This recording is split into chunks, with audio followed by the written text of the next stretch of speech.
Hi, everybody. Welcome to the Mormon Newscast. It is July. It is the 13th. It is here in Utah, hotter than Hades. I'm not kidding. It was well over 100. Everybody is dying here. I understand you, RFM, have very moderate temperatures in Seattle where you are. Welcome to the program. It's very warm here. According to my computer, it's actually 76 degrees out. Oh, dear. Oh, dear. Yeah. No, is it hot in St. George where you are, Bill? Well, in Cedar City, where I'm at, Yeah, it rained last night. So it's been pretty cool today. But in southern, in Washington, St. George, all that, it was like 110 yesterday or day before when I was there. So hot. Yeah. No, I want to say unseasonably warm, and it kind of is. It's been a little cooler. This has caught us all off guard. So hopefully everybody has a nice, refreshing beverage for tonight's program. We have a lot of amazing and interesting and disturbing stories as usual. Our thumbnail is LDS Apostle's brother pleads guilty to CSA. People in the comments are saying, Bill, who makes our thumbnails, that they love that picture of D. Todd kind of on Wade's shoulder going, oh my God, because D. Todd, it's about him as much as it is about Wade and the entire story. So let's look at what stories we are covering tonight really quickly before we dive right in. We're going to be talking about LDS Apostle's brother pleads guilty to CSA, Southern Utah LDS teacher charged with exploitation of a minor. And this is Bill's story, and he has sort of a connection to it, a personal connection. Another BYUI student sentenced for arson. That is my story. I found this from about a month ago, and I'm going to try to make some connections. It's a little disturbing. Mormon apologist Jacob Hansen loses it. This is RFM's story, and I haven't been following this, although I'm not surprised. So he's starting to act the way Kwaku was acting right before the involuntary commitment. Oh, dear. Well, we'll find out more about that in a minute for sure.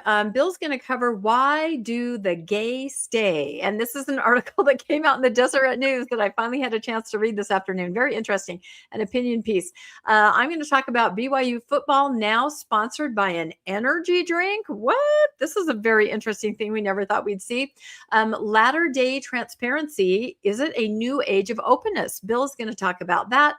I'm going to cover Mitt Romney thinks that 80 is just too gosh darn old to be in charge of anything. I don't even know if he's listening to himself and what he's saying.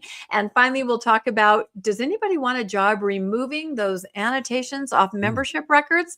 I've got a job posting for you. So let's start right away. I believe it is RFM at the top of the show. I see that the order of things is going to be a chiasmus, because at the end, we're going to come back to the beginning and talk about removing annotations on people's records, like was done with Wade Christofferson. Did you want to comment on this? This is the weekly Mormon CSA segment. There's actually more than one story. Yeah, just our first two stories go right into this. The first one, obviously, is a follow-up on stuff we've already covered with some new additional details. But the second one will be a brand new story. And unfortunately, in Mormonism, it happens every week. What I did was I read through a number of different places where this matter was covered, and there are different facts in different places, and I tried as best I could to collate the facts from the different sources into this story, so you're hearing facts here that you wouldn't hear just by reading one of these. Now, this is the title.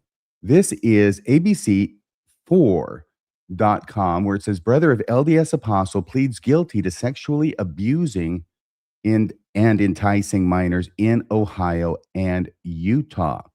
And this is by Jordan Thornblad. This happened last Thursday when this guilty plea was entered. This is how the headline reads, though, at KSL.com. You see, I showed you this first one from ABC4.com to give you an idea of what a headline might look like. Well, at KSL.com, they have a very different headline. Instead, it says, Ohio man who sent coded sexual letters to Utah child pleads guilty. Instead of brother of LDS Apostle pleads guilty. I see. So we're going to keep mention of the relationship of this man to D. Todd Christofferson out of the headline at KSL.com. Now, here's how KSL.com covered the same matter last November when Wade Christofferson was arrested. This is from November 25th of 2025. You see how that looks the same? Ohio, it's exactly the same. Ohio man, arrested in Utah on child sex abuse charges. KSL doing the Lord's work. Now, this was from the Salt Lake Tribune, however, and their headline read, "Brother of a key LDS apostle will go to prison for sending sexually explicit letters to Utah girl." It is a long headline, but it gets everything in there pretty well, I think. The 73-year-old man, that's Wade Christofferson, admitted to sexually abusing two girls in Ohio and Utah, prosecutors said.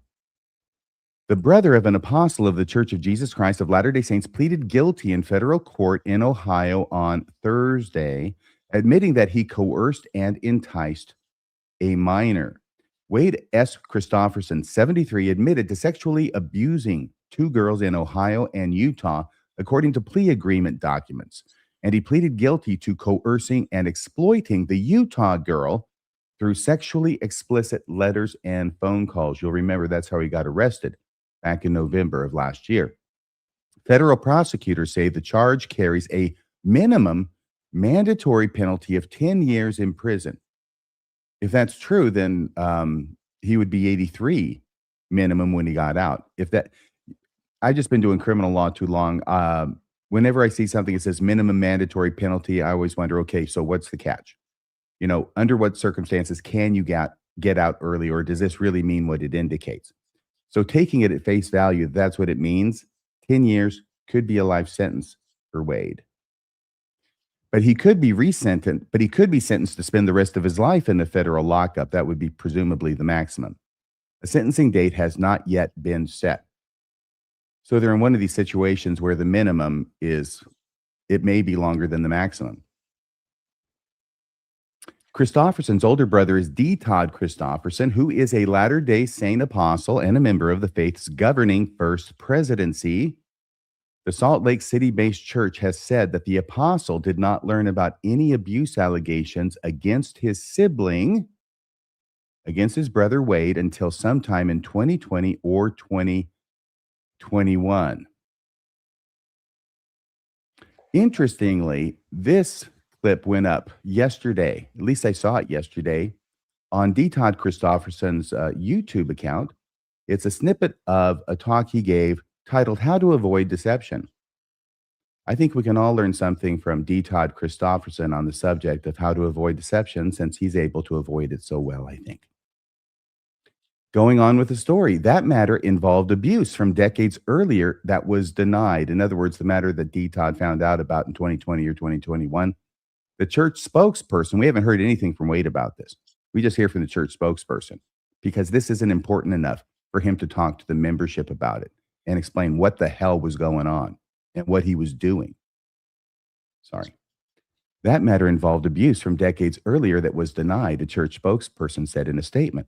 Consistent with respect for adult survivor rights and a request for privacy, he did not take independent public action. In other words, he didn't call the cops. If he had called the cops, if he had cared enough about the kids and the future victims that were likely going to happen and indeed did happen, and if he called the cops, this wouldn't have happened. The things that Wade just got sentenced for, he didn't get sentenced for, he pleaded guilty, sentencing is said over, would never have happened if this man right here in the First Presidency had actually practiced what his church preaches and put the safety of the children ahead of anything else. And these are children in his own family, for crying out loud.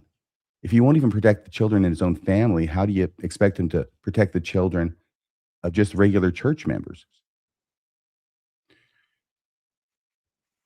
Once again, it says, when the church leader learned, that's D. Todd, when D. Todd Christofferson learned late last year of the recent abuse, the November one, that led to the federal charge, the statement added he reported it to legal authorities within hours. Now, I want to know what that looks like. Did he actually pick up the phone? Is this a situation that had not already been reported to authorities? Was he the one who made the decision? We don't know because he's not talking. Now, these are my thoughts that I put down in a slide when I was reading this part.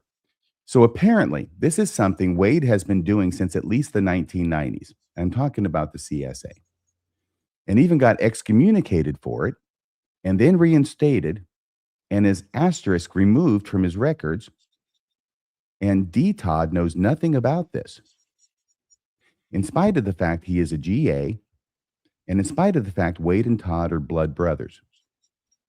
This is the story we're being asked to believe by the church.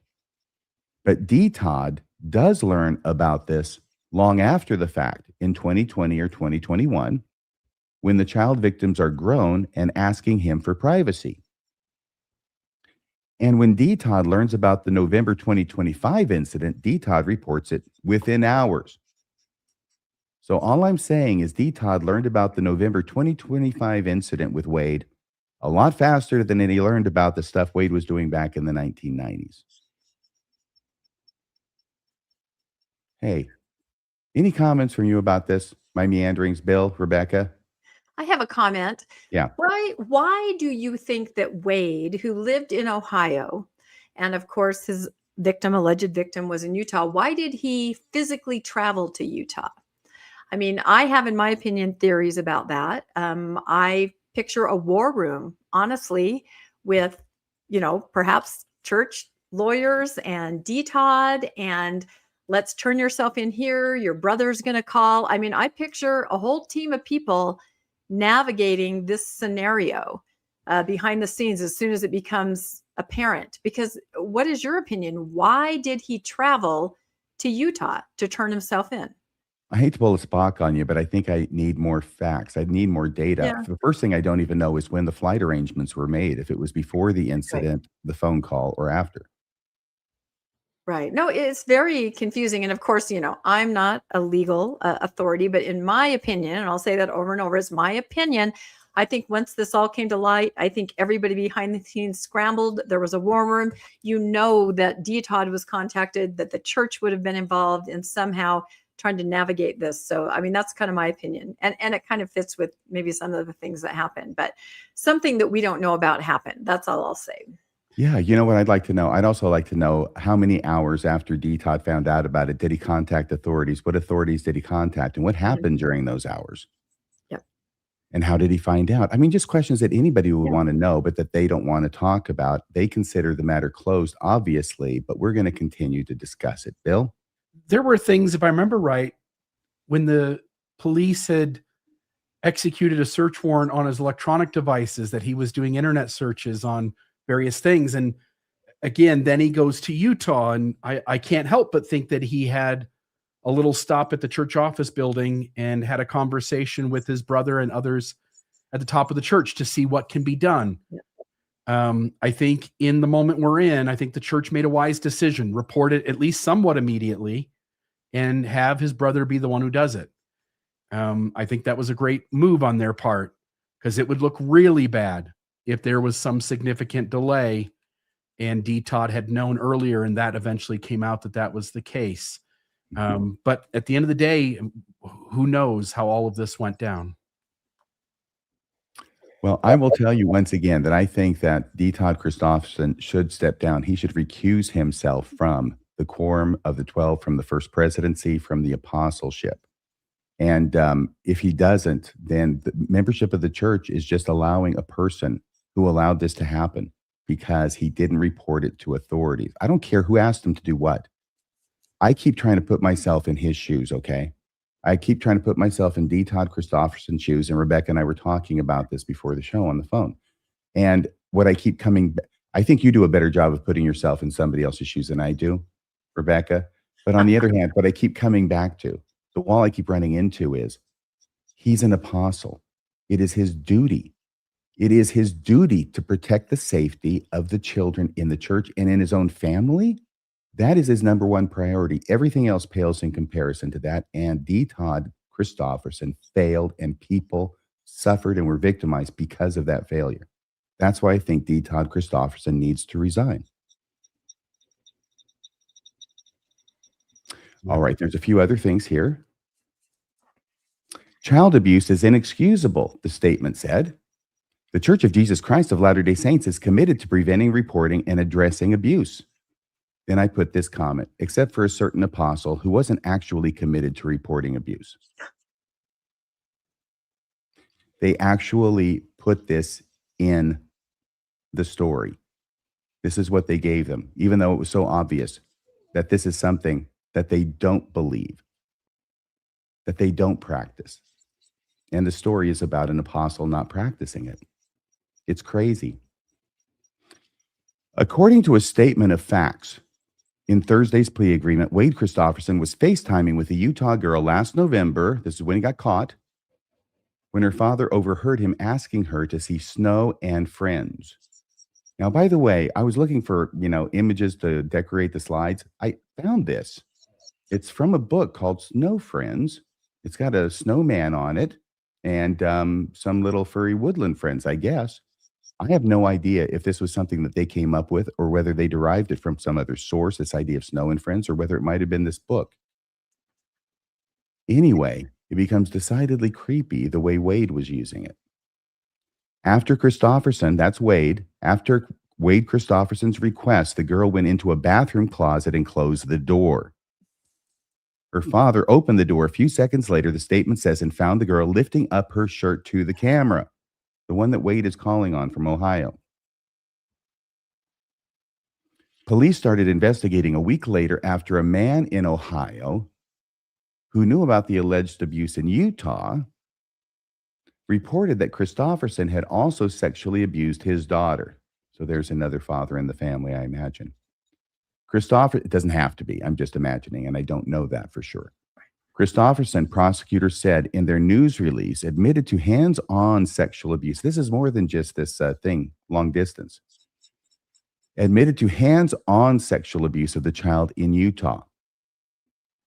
And the second victim in Ohio, approximately 20 times.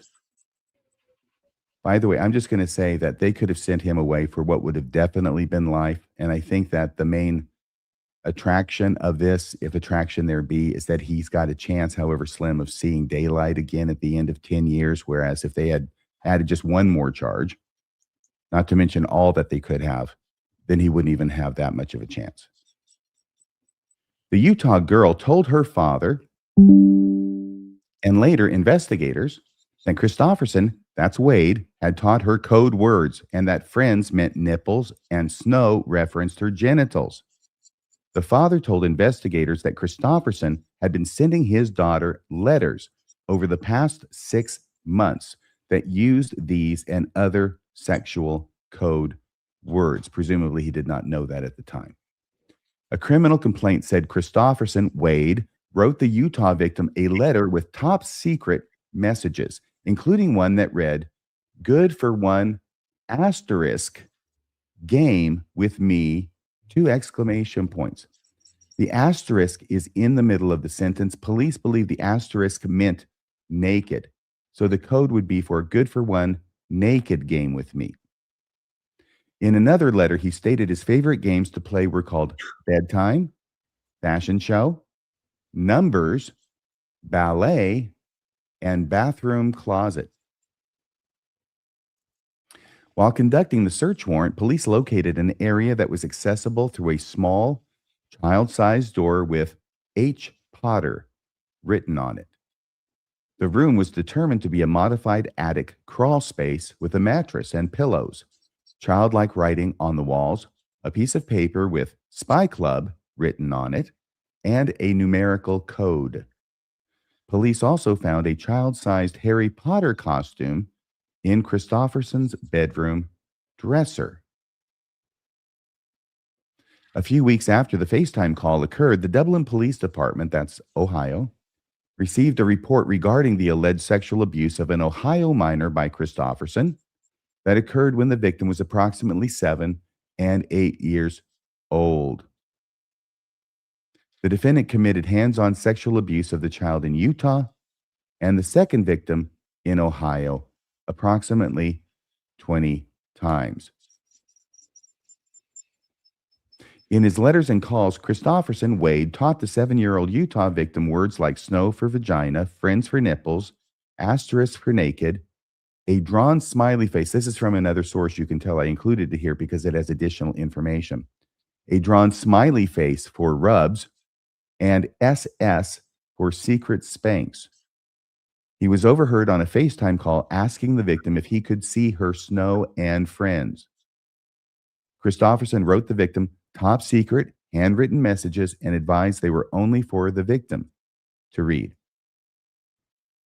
Police in Dublin, Ohio, where Christofferson lives, Wade, searched his home in November, and a review of his phone allegedly revealed, this is what Bill was talking about, a search history for criminal defense attorneys in Ohio and Utah, as well as the phrase, in Ohio, do clergy have to report child abuse confessions? He also admitted that he sent a text indicating that he was sorry and planned to meet with his bishop to start the repentance process.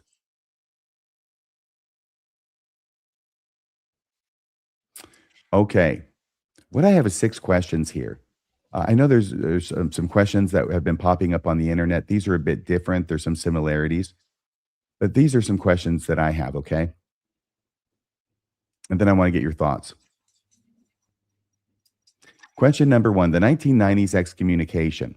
Wade Christofferson was excommunicated from the church in the mid-1990s following allegations of child sexual abuse. Did D. Todd Christofferson know the specific reasons for this disciplinary action when it originally occurred, given that he was serving as a general authority of the church at the time, and given the fact Wade is Todd's blood brother? Question 2. The allegations that D. Todd says he first heard about in 2020 or 21, the church has acknowledged that D. Todd learned of abuse allegations against his brother sometime between 2020 and 2021. What specific details did he learn during this window? And why did he choose to respect the privacy of the adult survivors rather than report the allegations to law enforcement and protect the children? Would abuse committed by Wade afterward have been prevented had Todd reported in 2020? This is the thing that if I were D. Todd Christofferson, I'd have trouble looking at myself in the mirror in the morning. Question number 3, reinstatement to the church. Wade Christofferson was later rebaptized and allowed to serve in an Ohio congregation. Did D. Todd Christofferson know about his brother's reinstatement or about the reported removal of annotations on Wade's membership record that permitted him access to children? And that combines 2 very important things in one question. Question number 4, the 2025 FaceTime call. On November 5th, 2025, Wade Christofferson was caught coercing a 7-year-old child in Utah via a sexually explicit FaceTime call, leading to his federal arrest. Exactly when did D. Todd Christofferson learn about this recent incident, and how did he facilitate the report to legal authorities within hours of learning about it? Number 5, could you read this one, Rebecca, and I'll let Bill read number 6. Yeah, number 5, question number 5, information sharing. Given that he and his brother allegedly spoke frequently over the years, did D. Todd Christofferson ever discuss Wade's past ecclesiastical disciplinary actions or alleged behavioral issues with him directly?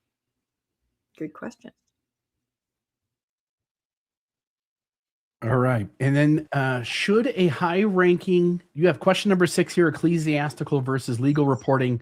Should a high-ranking church leader have intervened to ensure Wade Christofferson was reported to legal authorities in 2020 rather than keeping the matter strictly within church leadership? What about the mid-1990s when the issue came to the church's attention and Wade was excommunicated?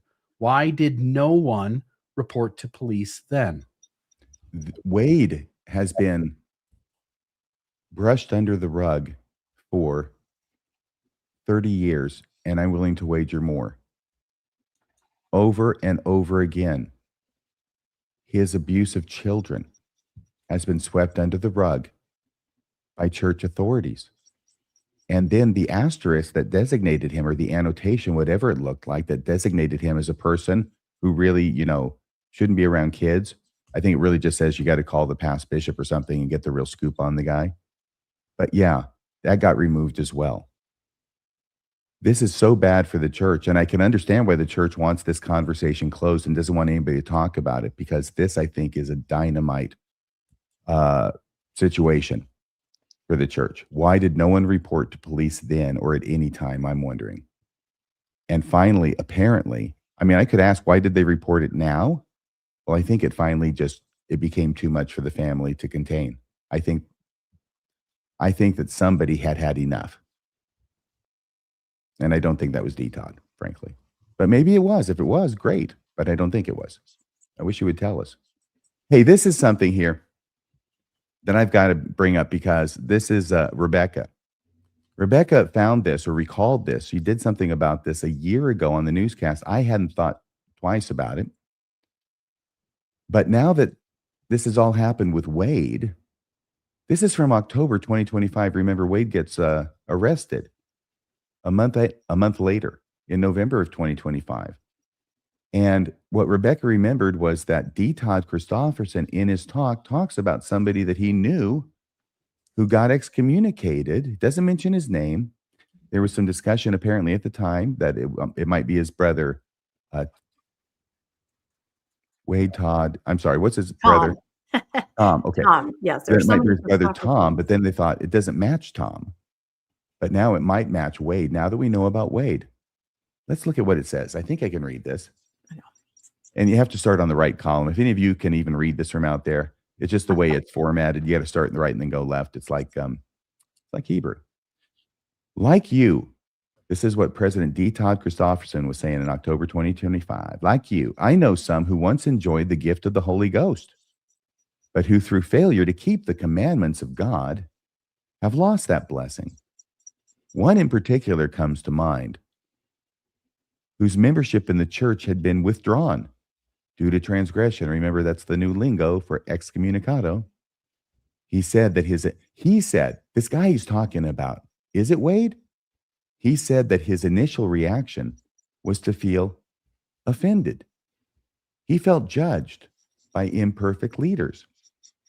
He knew his conduct had been wrong, but he rationalized it by pointing to the faults and failings of others.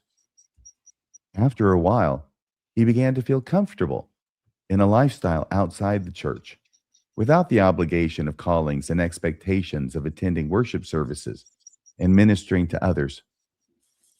This continued for some time, but he began to feel ever more keenly the absence of the Holy Spirit. How close does D. Todd have to be to this guy to give us the play-by-play over this period of time?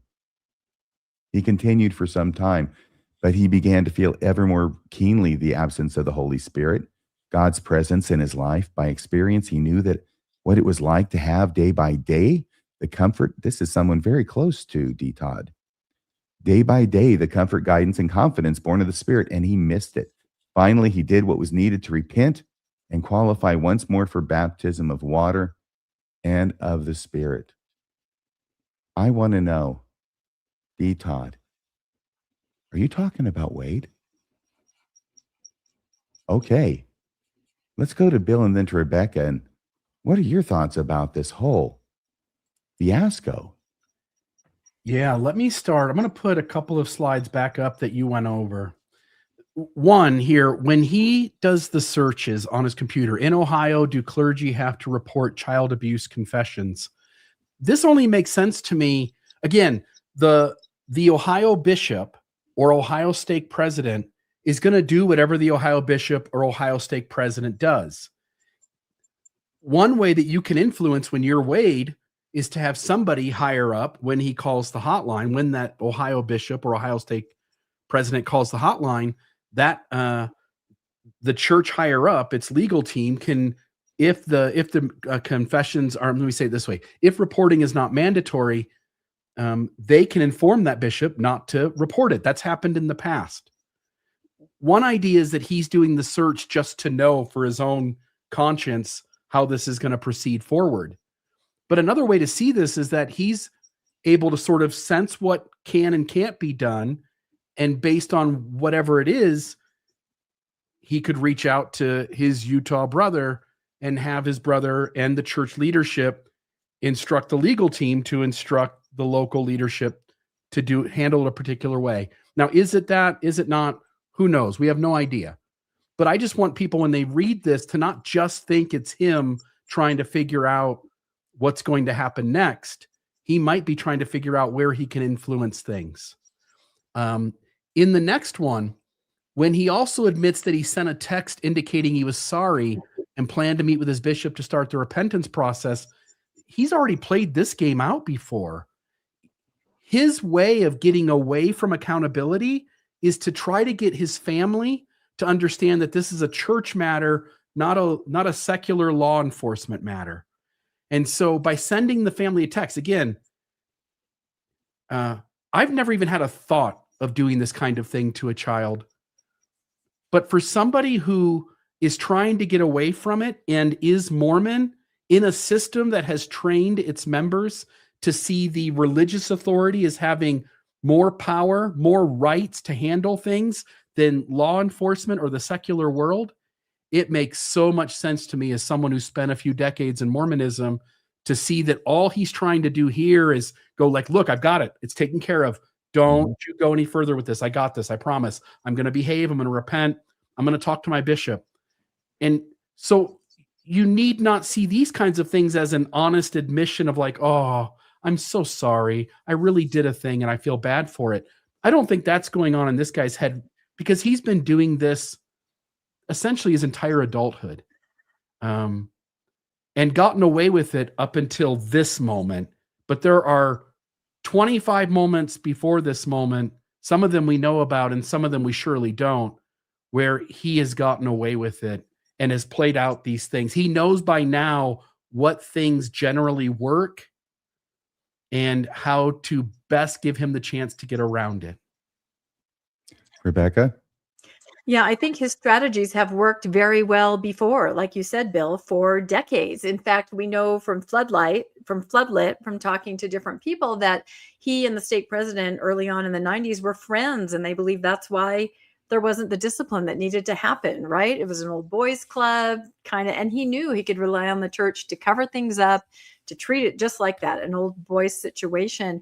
And it wasn't until, he moved, different leadership, that he finally was, called on the carpet for what he was doing, excommunicated. But I believe this whole scenario was handled, from the beginning when it all blew up in November. I think there's a reason he traveled to Utah. I think there was a war room in Salt Lake. I think everybody was telling everyone what to do. I think it was very carefully crafted.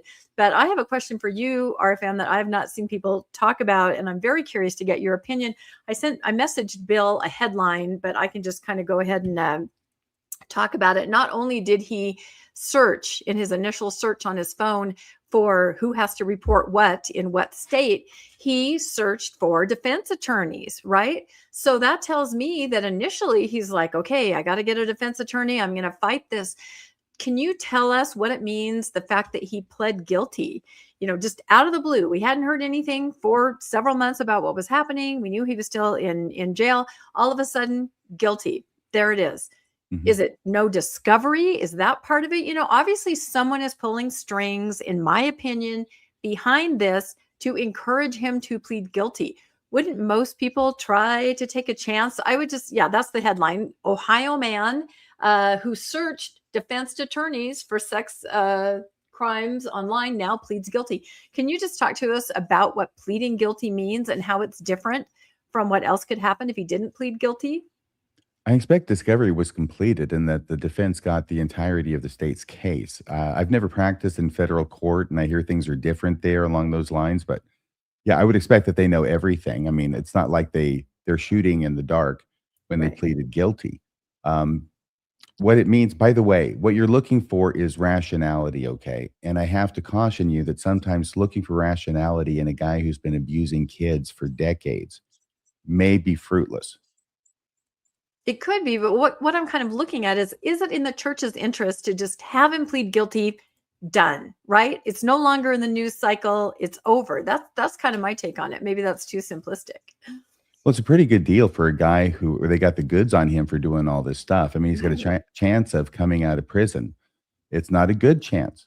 And I did a little cursory research this afternoon. I didn't have a lot of time. Once again, I have not practiced in federal court, so this advice is worth what you're paying for it. But in Washington, my concern was this. I had a question in my mind as to whether this could end up at sentencing being a treatment instead of prison kind of scenario. Getting here in Washington, they call it a SOSA, special sex offender sentencing alternative, where you do some local time in the jail. You can do up to 365 days, but the 10 years, you wouldn't do. You do treatment instead. And as long as you do the treatment okay and don't have any problems with, and certainly don't reoffend, then you can continue that way. But if you do have problems with your treatment, or you do reoffend, then you're brought back in, and you just go for the full time that you were originally sentenced to. The cursory research that I did indicates that there is no such kind of program in the federal law. So I'm not sure. Like I say, I haven't practiced that way, but it doesn't sound like that's what's going to happen at the end of this. It does sound like there's going to be a sentence, and it sounds like it's 10 years to life, and that it should be kind of, I suppose, perfunctory at this point. Maybe maybe the judge can say life. I don't know. Go ahead, Bill. And so then it's out of the news. It's over. That's kind of my point I'm trying to make. Had he not pled guilty, wouldn't there then be, it would still be in the news. There'd be. You seem really, really determined to make a conspiracy out of this, Rebecca. I love at some point, theories. every case is out of the news. Even the Lindbergh baby kidnapping finally passed out of the news a few weeks ago. I still think about that. So I don't know. I just have always felt someone is running it. There's a showrunner behind everything that's going on with Wade and Todd, and they're all, reacting to this war room that's putting it all together. So I don't know. I guess we're done now, huh? Well, he will be sentenced at some point, and we'll probably report on that, and that'll be anticlimactic. Yeah. I mean, when the minimum is likely more than the maximum, this is the situation you're in. This happens, I mean, this happens with people who are older, and frankly, the odds are if you're older and committing crimes, it's this kind of a crime. It's the way it is.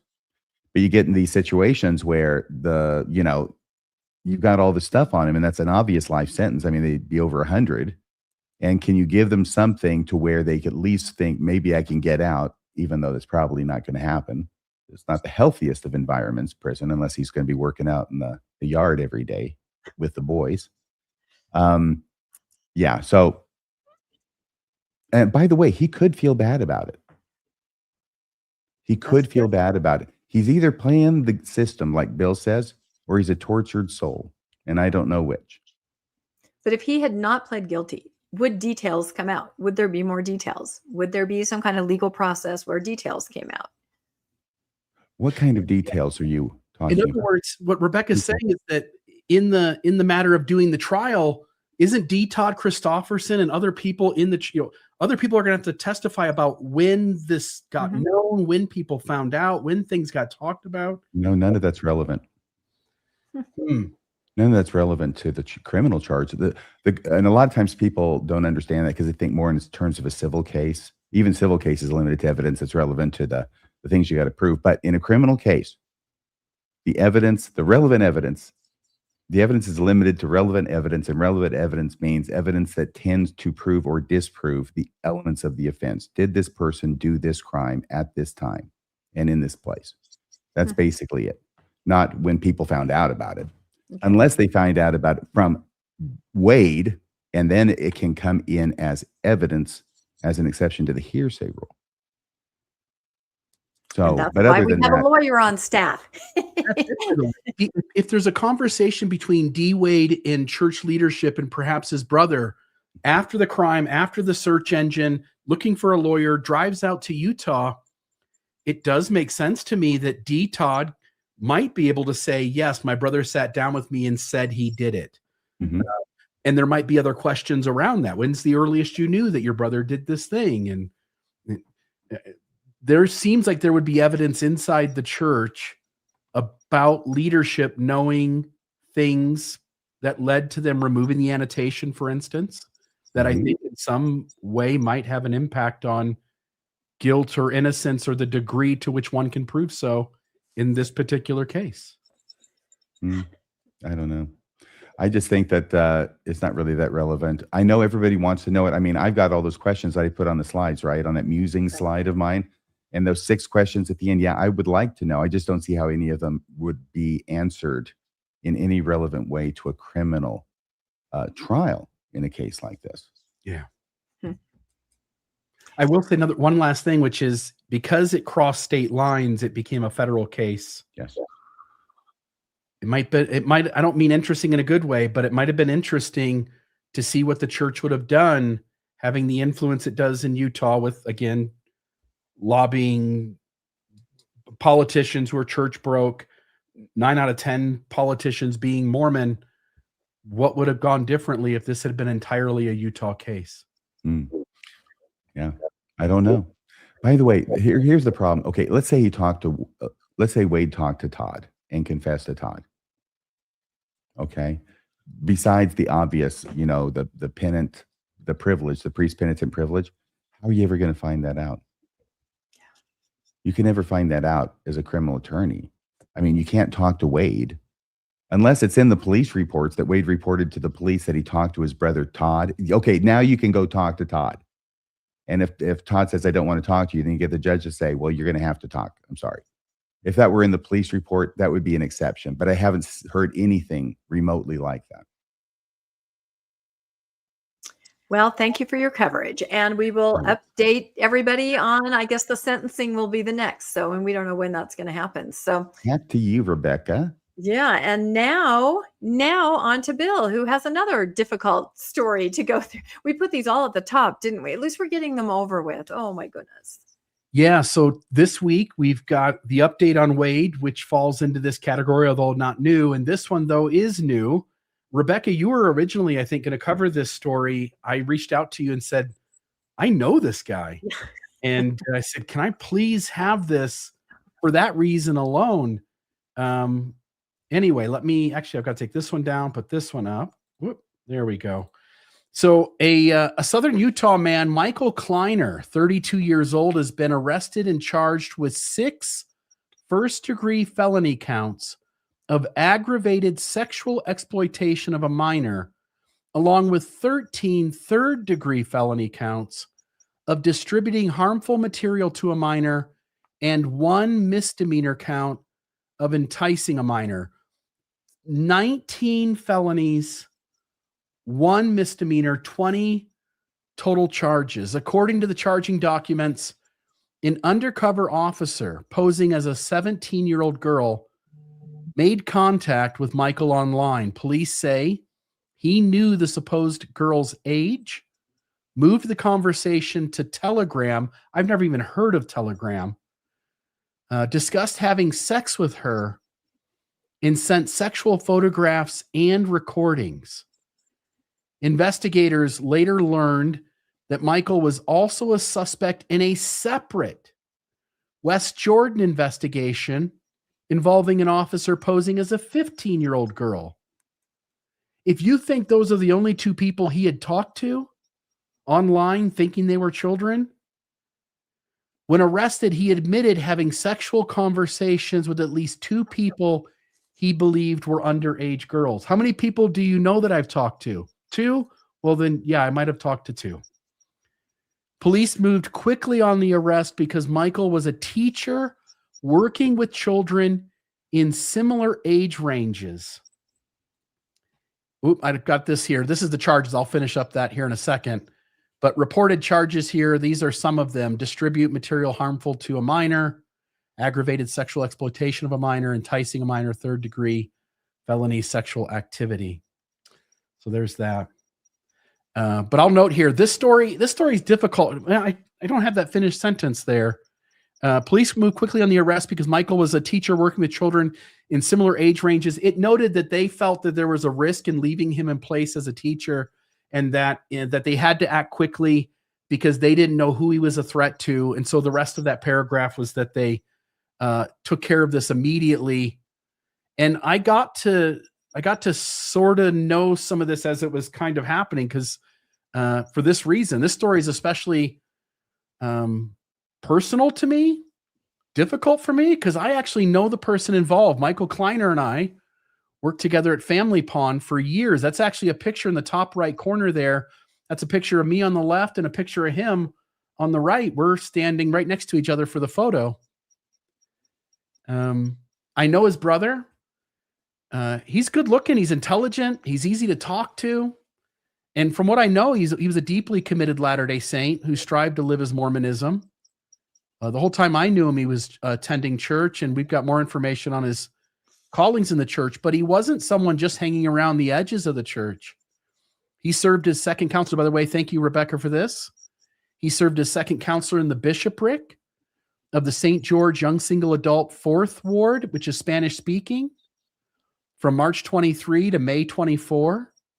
Then he served as a stake clerk in the St. George Young Single Adult First Stake from January 2025 until just 2 days ago, maybe 3 days ago now at this point, July 8th, 2026. He was also a teacher 4 days ago, 5 days ago. He was also a teacher at Snow Canyon. Sorry, I wrote this in when we did this. The same day as the arrest. Let's say that. That's he was released like that. Yeah, yeah. His church calling came to a close. Yeah. He was also a teacher at Snow Canyon Middle School, teaching English as a second language. I know that he went on a mission, Spanish-speaking mission. I know at Family Pond, whenever we had a Spanish-speaking customer, it was always, if Michael was in the store, Michael's the person who would engage the customer because he spoke Spanish so well. We had 4 stores in our company, and we had maybe 3 or 4 employees who spoke really good Spanish, and Michael was one of those. He occupied multiple positions of trust, both in his religious community and in his secular community, serving in the school as a teacher, and had regular access to young people on both sides of that. So there's that. Mm-hmm. I'll just note here, Mr. Kleiner is 32 years old, single, never been married. From what I observed, despite being, I think, an attractive, intelligent, socially capable, he struggled to form long-term romantic relationships. And I just was sitting there thinking, I'm like, now put that person inside Mormonism, where celibacy is required before marriage, masturbation's a sin, any viewing of pornography is routinely called an addiction and a moral failure. And for a 32-year-old unmarried, faithful Mormon man, the expectation is essentially lifelong celibacy until an eternal companion is found. And I note here, don't misunderstand me, sexual repression doesn't make someone pursue minors, and millions of sexually repressed people never do anything remotely like what Michael Kleiner is charged with doing. But having thought a lot about this kind of space and the pressure that Mormonism puts on people, especially younger people, we all recognize what is chronically suppressed, shamed and denied healthy expression does not usually disappear. So when things are suppressed, when shame's involved, when we deny humans a healthy expression of their just authentic humanity, those things don't just go away. Often it goes underground. Sometimes sexuality shows up in the shadows precisely because a person has never learned how to integrate it into a healthy inner life. There's an image there from his employment. He was let go from there immediately too. He's been fired. Michael Kleiner, ESL, and study skills. So there's that one. There's a picture of him on his mission. There's a picture with him at the temple.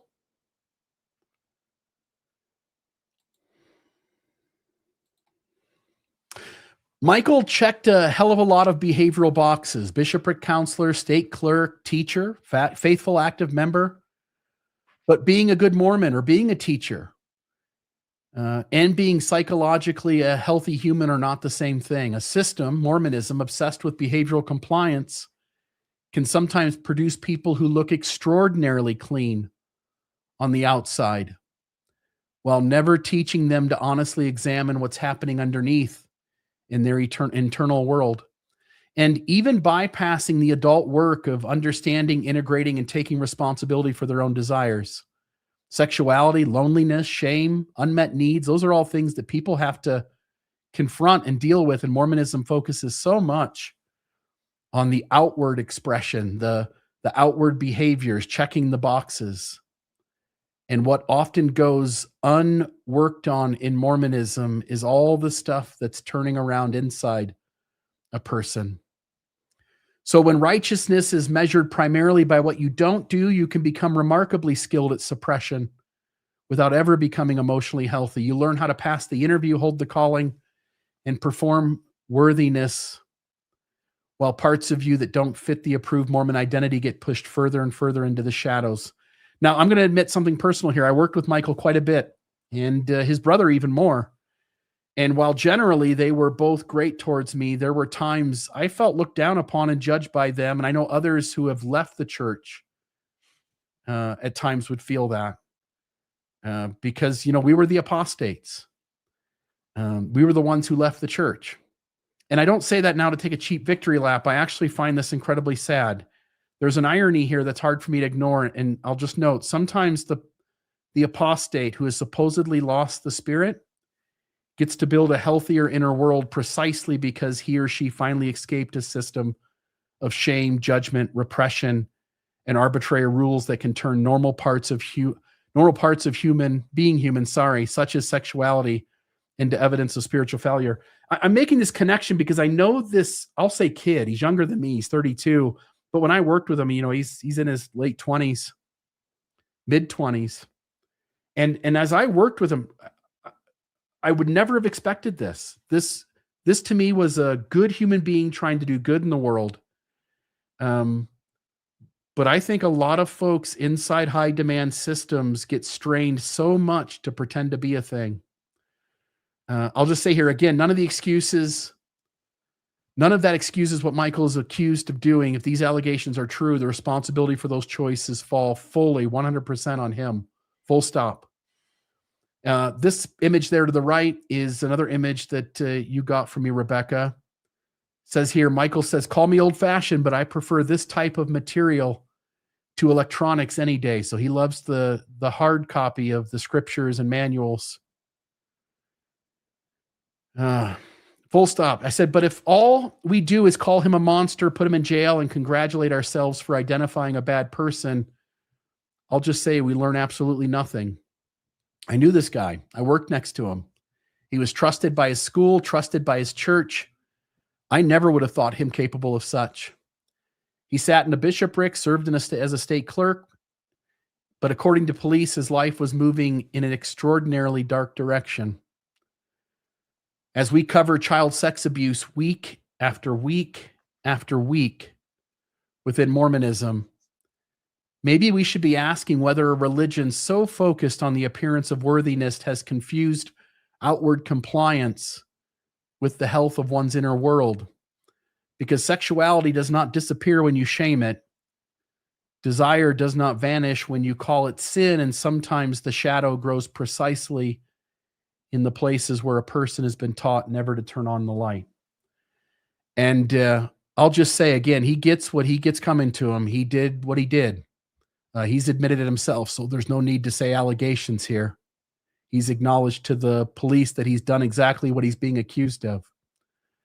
But I'll just note this will continue to happen more regularly per 1,000 people in a religious system that treats normal humanity a certain way, gives people the cover of bad behavior, and often seeks to protect the abuser and its own reputation over that of victims. I think we'll continue to see this week after week after week. Any thoughts from you two? Some time ago, there was a person who, I'm so sorry to bring this up, but there was a guy, and I can't remember his name, but he was big in the Kirtland community back when it was owned by the Reorganites, and he would do tours and things, and then he ended up killing himself because it was coming out that he was molesting children. Do you remember that? Yeah, Kimball. He was an ex-Mormon, correct? I'm not sure. Yeah. I didn't know him. Yeah, he was an ex-Mormon and was a major participant in the post-Mormon space. Somebody,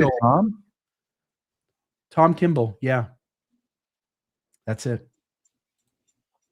Yeah, it's not exclusively a problem. If I don't know what your point you're going to make, by the way, please. The point I was going to make, and I'll let you finish your point before I ask your question. The question based on that. Yeah, I'll just note that this isn't an exclusive problem to one side or the other. There are child molesters and pedophiles everywhere. But in a system that behaves the way Mormonism does, I can't help but think it's more prevalent.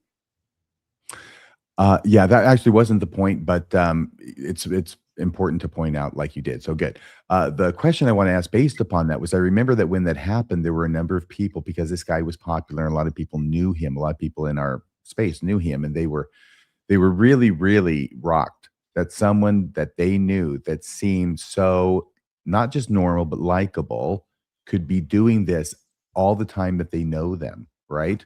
And I was wondering if you had any similar feelings, Bill, about this guy.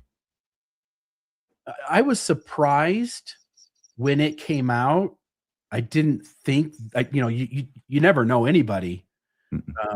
But I didn't, my first thought wasn't like, oh, he's innocent. It was, no, I'm going to, again, start with the benefit to the victims. And so my first assumption was he's guilty. And then the moment I started to read details and got more information, within 20 minutes of first hearing it, it was confirmed to me through other things that it was true. There's no part of me that needs to protect him. He went after children to cause them harm that would hurt a kid in such a way that they would never be the same ever again the rest of their life. Yes. Yeah. But how do you feel that you can be so completely fooled? Did you already know that? Yeah. See, this is where no. So let me say it this way. Yeah. I don't think I was fooled. What I saw was a kid in his mid-20s, late 20s, who'd gotten back from his mission and, served in the church at the drop of a hat for anything. He was everywhere he was supposed to be. But again, now he's 32 years old and he is having such trouble forming, again, a long relationship. I think his maybe emotional maturity is somewhere much younger. Because you grow up in Mormonism, I think some people are treated in such a way that they just don't grow up to become a fully functioning 32-year-old adult. And I think this is a person who turned to their unhealthy inclinations, and they were also manipulated by a system to see themselves in unhealthy ways and to be trained to do one thing in the shadows and to show up another way out in public. And I think Mormonism did that maybe to all of us. Thank you for indulging me. You want to weigh in on that, Rebecca, or you just want to keep on with the newscast? Keep on nodding. No, I'll just say I agree with what both of you said. And I think I've always said that we're trained to be liars, or as you said, Bill, to have a different persona. And it's hard for a lot of us to realize that somebody can have a very secret side of themselves and do things that you could never imagine, and yet have this forward-facing persona. And as you read through the callings of both people we just discussed, Wade and Michael, they had access to everyone continually. And I'm sure they were popular and beloved and the great guy. And no parent is going to worry about this. And I think this is why we continue to cover it. It's very difficult to cover. It's so important is just, if somebody can get the idea, you know what, I just need to watch out. Good guys, great, but I need to watch my kids. And I think in the LDS Church, you're not thinking that. It's a place of great trust because you have to ignore your intuition, your instincts. You have to put a lot of things on hold to be a part of the LDS Church. And then when you have protecting kids, unfortunately, a lot of times you put those instincts on hold. So I would say trust your instincts, but look at these positions of trust that both these men that we just reported on were in. And you just can't ever know somebody's heart, So it's hard to report, but we'll keep doing it, right? I mean, we spend a whole hour usually at the top of every show talking about it, but I guess it has to be done. So thank you, Bill. That was a difficult story. And I guess you'll update us if you hear anything else since you're close to it. So, all right. I can't even think of a good segue into the next story. So I'm just going to start. There's nothing that's going to be appropriate. So have you guys heard of this? This is really interesting. The Big 12, we're talking about sports here, the title says, is the Big 12 short-sighted in title naming the rights deal with Monster Energy? Basically what I'm trying to say, I'm kind of stumbling over the title here, I'm still recovering from our last segment, is that Monster Energy is sponsoring the Big 12, meaning that BYU has to kind of align itself and promote Monster Energy. This could be problematic. A summary of the article says the Big 12 Conference new sponsorship deal with Monster Energy is generating debate, especially among fans of schools like BYU. Under the multi-year agreement, football and men's and women's basketball will officially be branded as Monster Energy Big 12 football and Monster Energy Big 12 basketball. Monster's logo will also appear on the uniforms of the players, right? You got your BYU blue. You're going to have something that says Monster Energy on it. And it will also appear on the fields, the basketball courts, conference-controlled broadcasts, meaning they're sitting there interviewing. They're going to be downing Monsters, having a Monster there on the table in front of you, right? Monster mug, all those kinds of things. The deal is reportedly worth about $20 million per year, with each member school expected to receive roughly $1 million annually. Now they can have other individual sponsorship deals. BYU can, do other things, but not with another energy drink. So this is it. And if you're not familiar with Mormonism and our health code, if you guys are never Mormons watching this, you might say, what's the big deal? I think you guys can pretty much guess what the big deal is. The article goes on to say it questions whether the conference may be sacrificing long-term brand value for a short-term financial boost.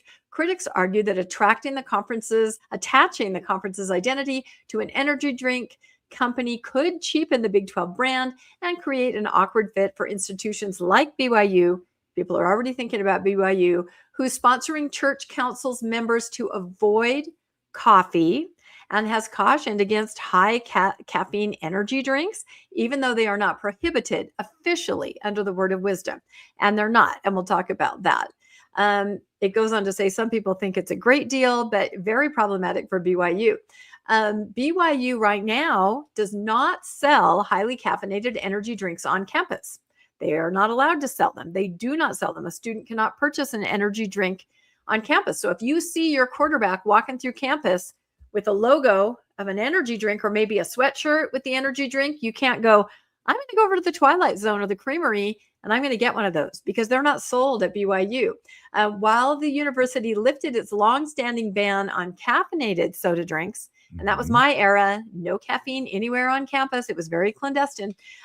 Creameries intentionally, the official dining services and campus creameries intentionally prohibit energy drinks, any beverage containing prohibited ingredients like coffee or green tea. That's the devil's juice right there. Green tea and coffee extract are strictly removed from the shelves. Have you guys heard about this at all? RFM and then Bill. Well, no, but they opened Pandora's box when they legalized Coca-Cola. So, Yes. you get what you tolerate, BYU. Yep. That's it. We've come a long way. Back when my friend Chris Bloxam went to school at BYU, there were no soda drinks, of course, no caffeinated soda drinks.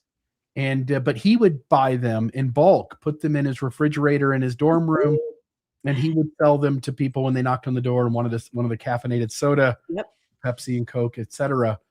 The church has come a long way on this, but I don't think they've come this far that, as you're going to get into here, some of the interesting flavors of Monster energy drinks. And I get about the green tea. I get about the tea and the coffee, right? But you're saying just any energy drink, even without tea or coffee in it. It usually is because of the extract, but they are also concerned, high sugar, high caffeine. I mean, all those things. I know it seems very hypocritical. You can't drink that one little cup of coffee, right? I even made a meme about that where Sister Julie Beck was saying, not one single drop of coffee, but Monster Energy, go for it, right? I think I forgot to put that in the slides. But yeah, this is the problem here. And I have to laugh when you tell the story about Chris, because that was me. And when I worked at BYU, you could not only not purchase caffeinated drinks like Coke, I couldn't put them in the communal refrigerator, at the BYU library. I had to buy my own little refrigerator under my desk, smuggle in my Diet Coke, because everybody was drinking Diet Coke and it was not allowed on campus.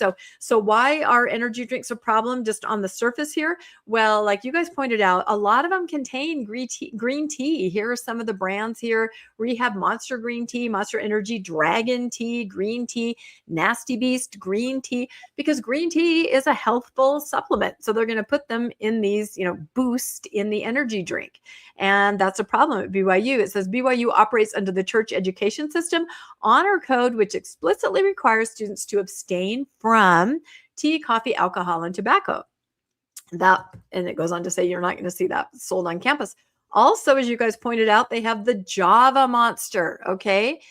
Will BYU be required to sit at some kind of press conference with a Java Monster in front of them? I don't know. I have no idea how this is going to work. Are they going to have to get an exemption and reveal to the world how strange they are, that they can't go near a Monster energy drink? I don't know. I did design this here. That's the statue at BYU of Brigham Young, and he is downing a Monster energy drink. Is this the kind of PR that they're going to expect BYU to do? I don't know. I went over to the church website because, as it stated, this is not explicitly in the word of wisdom. Neither is swig soda, right? There's only a few things, most of them healthy, coffee, tea, that is excluded. But look at these articles, right? Let me see. I can't read them because they're too small. But they say things like, this is from the church website, the energy drink addiction, energy drinks, the lift that lets you down, the energy drink epidemic. Now, I don't know if these are here today. They may have taken them down, but they were there a couple days ago when I was trying to grab something for slides. So they're kind of in a pickle here. Let's just say that. There was a story that we reported on a couple months ago where some students discovered, oh my goodness, clutch your pearls. There were green tea extract flavorings in some kind of this drink here at the creamery. They alerted the people in charge of acquiring things, and they instantly took it off the shelves. So they take steps wherever they see green tea, the appearance of evil. And what happens to those steps now that their team, their flagship team, is going to be sponsored by these drinks and be expected to promote them through signs on the field, logos on your uniform, and promotional appearances? Exactly what we said here. BYU did not sell caffeine until 2017. I think this is important. Now it does sell Coca-Cola products. BYU claims we just had so many people asking for it that we decided to go ahead and offer them. That can't be the case because we all asked for them for decades and nothing happened. But here it says the university reversed its longstanding policy, signed an exclusive contract with Coca-Cola. Okay, that sounds kind of lucrative, an exclusive contract. I wonder if that's the common denominator between Monster and Coca-Cola being on campus. All I can say is thank God they didn't sign the exclusive contract with Pepsi. Well, yeah, no, it has to be Coke. I agree. I'm with you on that one. So anyway, people are already, just kind of poking fun or pointing out the irony of this. There are caffeine-free Monster energy drinks, but they've been discontinued, as I read, because of lack of demand, or they're really hard to get. But somebody made the joke that maybe BYU will wear the caffeine-free Monster patch, to reflect their religious. Why would you have a caffeine-free energy drink? Exactly. Well, no sugar. You would just amp up the sugar, and you'd probably put a lot of green tea in it because, again, that's seen as a boost and a healthful benefit. So I don't know. It's kind of fascinating, and I'm sure they'll get some kind of exemption. But won't it be interesting to see those signs on the field? That is what they're supposed to do given this new contract. Any final thoughts on that, RFM, and then Bill? Nothing more for me. I'll just say you showed the picture of the coffee stuff. Yeah. I think it's interesting. Monster makes so many different things. One is the energy drinks, like you point out. A lot of them come from green tea. They've got their whole lineup of coffee products. And here the church school is in some ways sort of forced into being with the rest of the Big 12. And yeah, you really don't get your say anymore, do you? You can't have your coffee and drink it too. I almost feel like if this were going to be a story in the Leahona, they would say, even though we were a member of the Big 12, when they asked us to do something that went against our morals and health code, we had to say no, and we bowed out. Wouldn't that be an incredibly inspiring story if they said no? Very inspiring.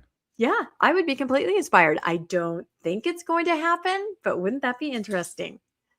I like your monster green background on your slides.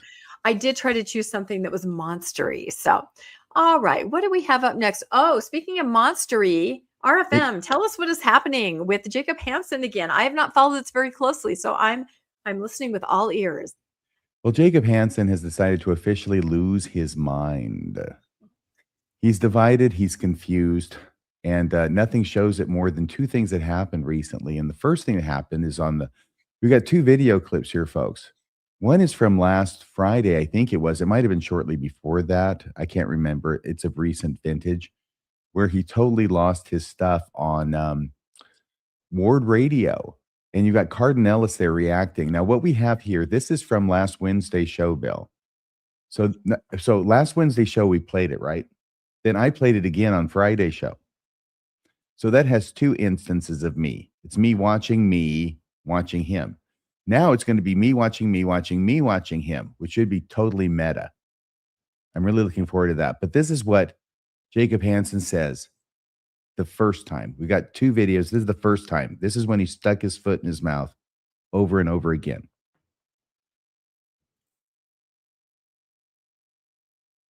Give me just a second. There we go. Start the show off. Well, thank you. It is July 8th. It is 2026 for the record. And I think it was today that it was released as a Facebook short over at Psych Ward Radio. This clip of Jacob Hansen going absolutely nuclear.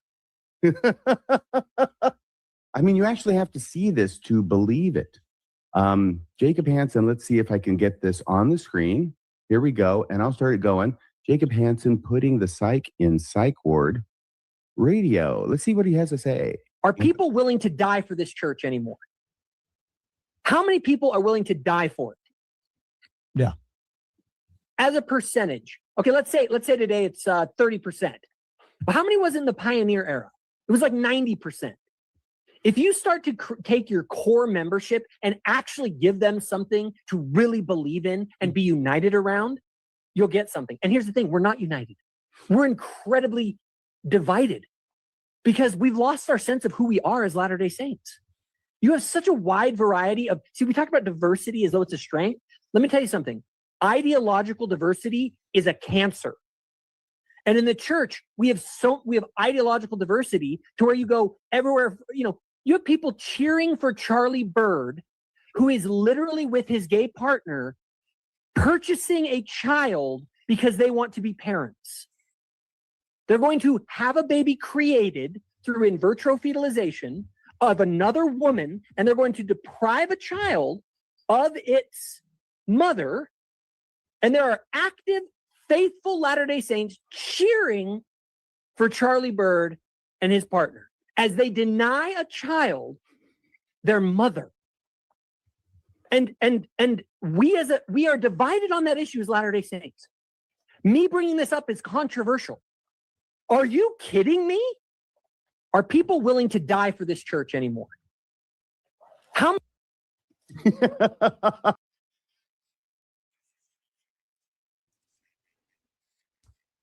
Hey, Bill, there was a little bit more of us. Say that again, RFM. There was a little bit more of us in the clip. Oh, okay. Here, I'm so sorry. You stopped the clip prematurely. Let me go back. Yeah, don't cut RFM off. We don't do that. We know better than that. Well, there's Bill too. And I'm going to want to hear from you first, Rebecca. Okay. Here we go. Oh my God. Deny a child It's mother. their mother. And we are divided on that issue as Latter-day Saints. Me bringing this up is controversial. Are you kidding me? Are people willing to die for this church anymore? How? I'm sorry. This is so funny on so many levels. The best funny part are the looks that Carden keeps giving, because it's like, I think this is probably smart, but I'm not sure. I see Carden rolling his eyes as if he knows Jacob Hansen as being the village idiot, which is, to be honest, saying a lot. Yes, when the village idiot thinks you're the village idiot, you've got a problem, Jacob. There we go, Rebecca. While we're waiting for Jacob's testicles to drop, what do you think about that clip? Yeah, I think when even Carden Ellis, you can see he's kind of going, okay, yeah, I can't really go, yeah, on this because there's several things wrong with what he's saying. So yeah, even when you're disturbing Carden Ellis, I think you've jumped the shark. You've gone too far. So yeah, and that rant, yeah, people do that, and there's a lot of to say that whole mother thing, yeah, that's ridiculous. Wow. Okay. Well, thank you for that. You know, he apparently some guy who I don't know Did you want to say anything else about that, Bill, before I go on? I don't mean to speed past you. No. I've commented on it already the first time around. We just I know, talked. and you did great. I loved it. So, but the deal is this, is that some guy apparently made a response, a video response to him, basically saying that, you know, he seems like a very nice fellow, saying, I see it differently. You know, somebody out there in the podcasting world said this, you know, about ideological stuff being a cancer and uniformity and, you know, all that Zig Heil kind of stuff. And I think that in the Mormon church, because he's obviously a member too, that generally revelation has come about because of ideological diversity and challenging, right? So this is something that our good friend Jacob Hansen right now is being fitted for a straitjacket. This is how he responds to it. And this you've got to see, okay? And I want to hear once again, first from you, Rebecca, and then from you, Bill, once we've allowed Jacob to respond to this. And that's the next video clip that we have. Let me see if I can find this. Oh, actually, I think you have it, Bill.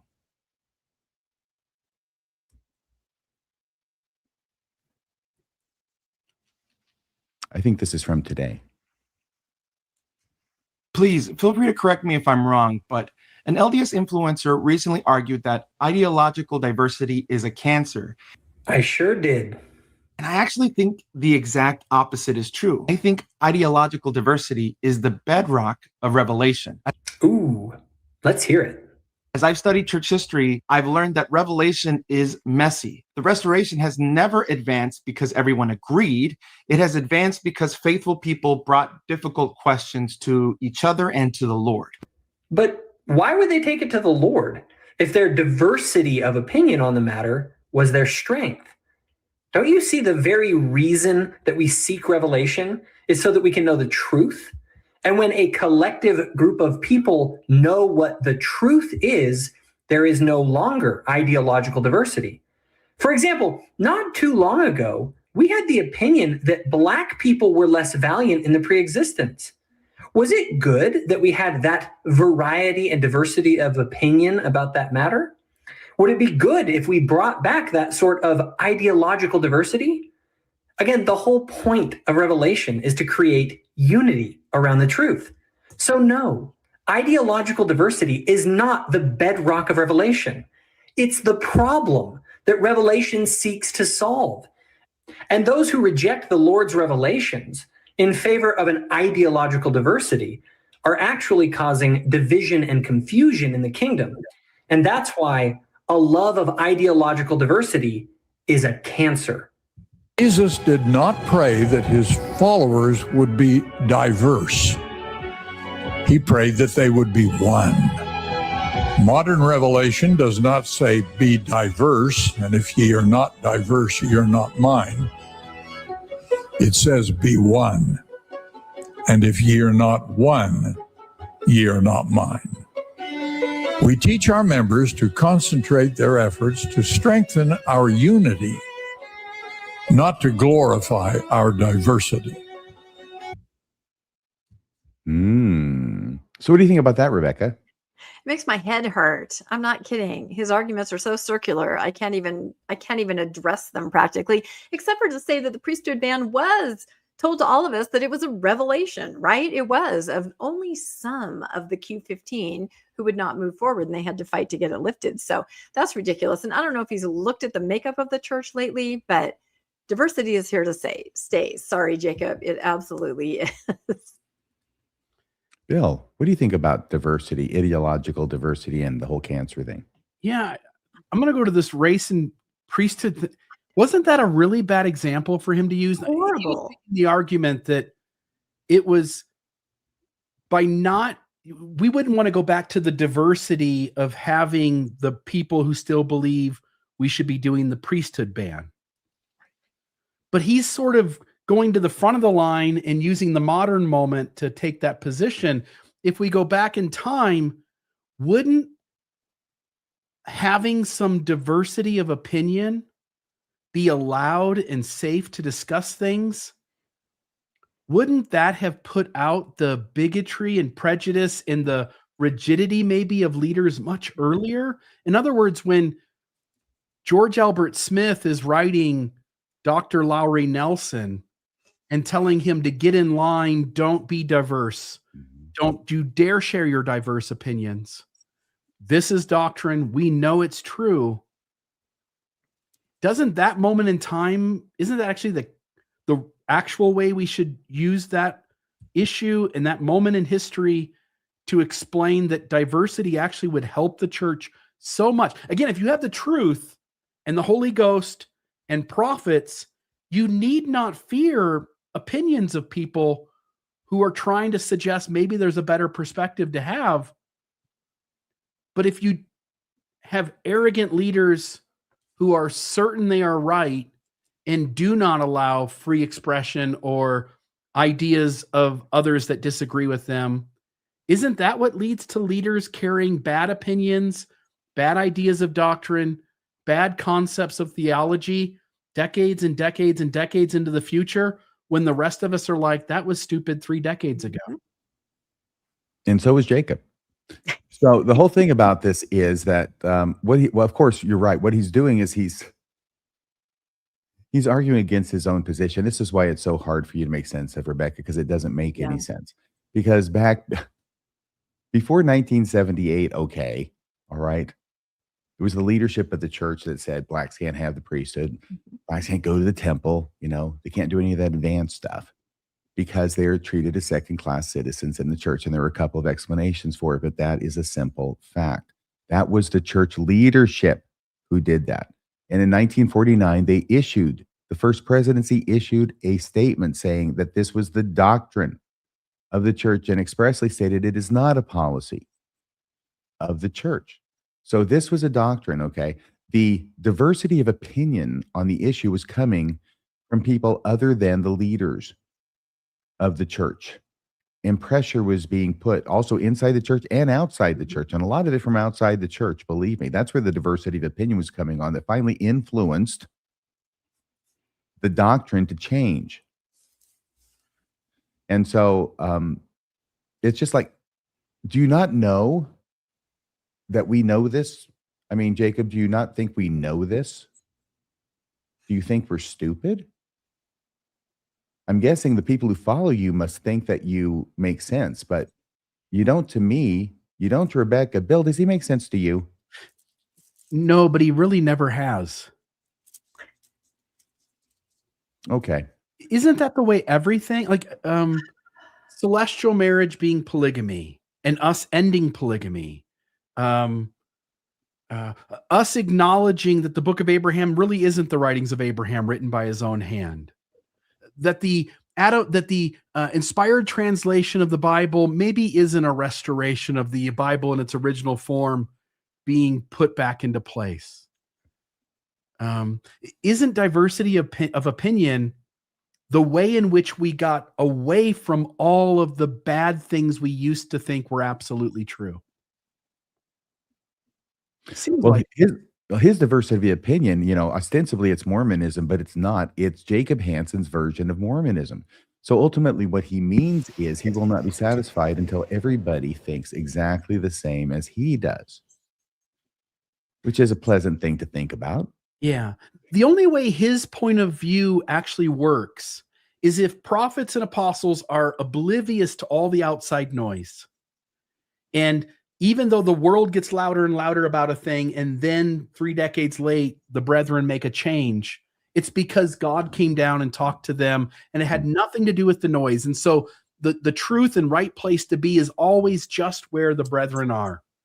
When in reality, it is so crystal clear to me and you guys and everyone else out there watching that it is the people who raise a hand and go, it is the Lowry Nelsons of the world, the Eugene Englands of the world, the Sterling McMurrins, who say the thoughts out loud, and the brethren eventually go, oh yeah, we're probably not right on that. We probably need to change. We probably need to do something. Watson says the Hill Cumorah is in New York because Hinckley and the rest of the brethren in the first presidency of the time say the Hill Cumorah is in New York.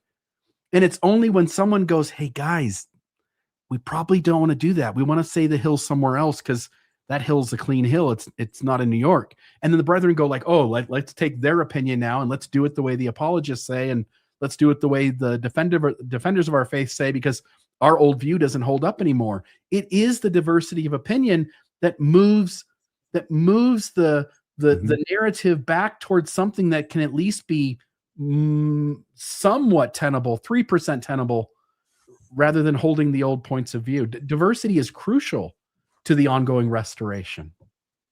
Right. And if everybody has the same opinion, then you don't need any revelation, because nobody's going to go to God to ask for anything new. By the way, Rebecca, I think the reason why this is difficult to understand and made your head hurt is because if you boil it down, I think what his argument amounts to is this.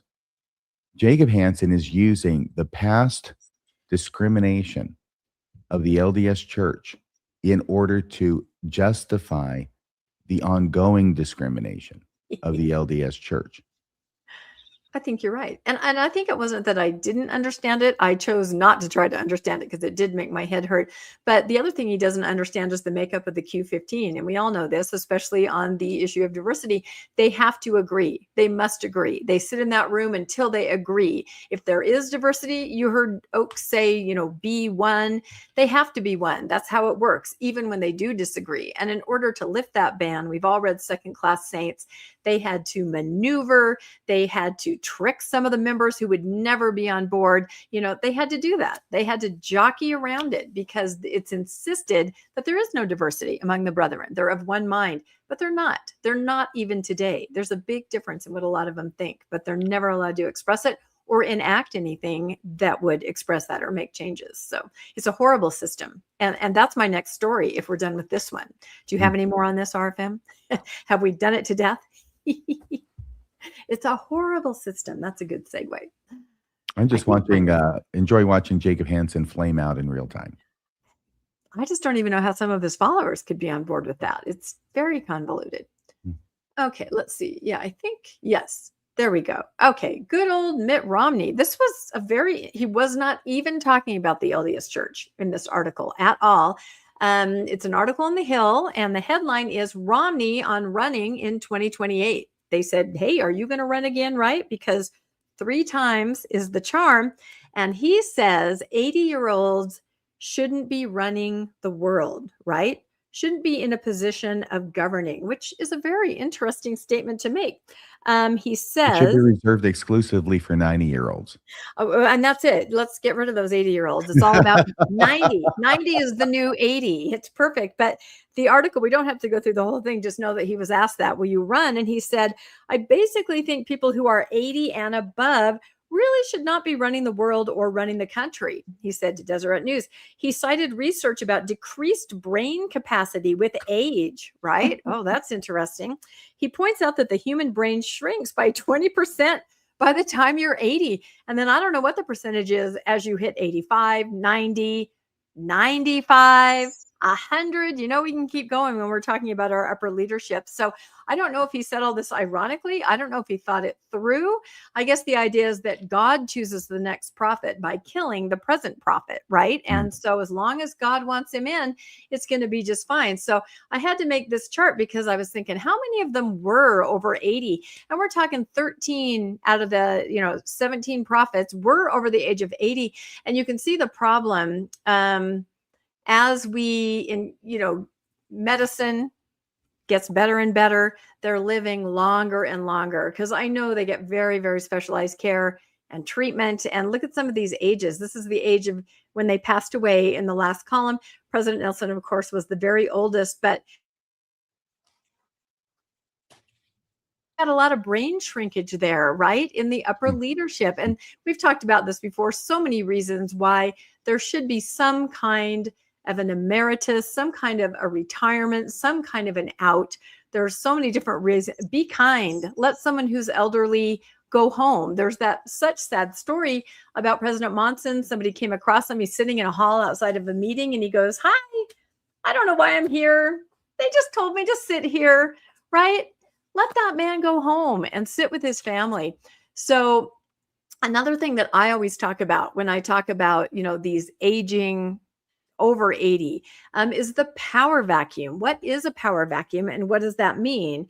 And this kind of ties into what we were talking about with Jacob Hansen. So hold on, let me change my phone here so I can read this.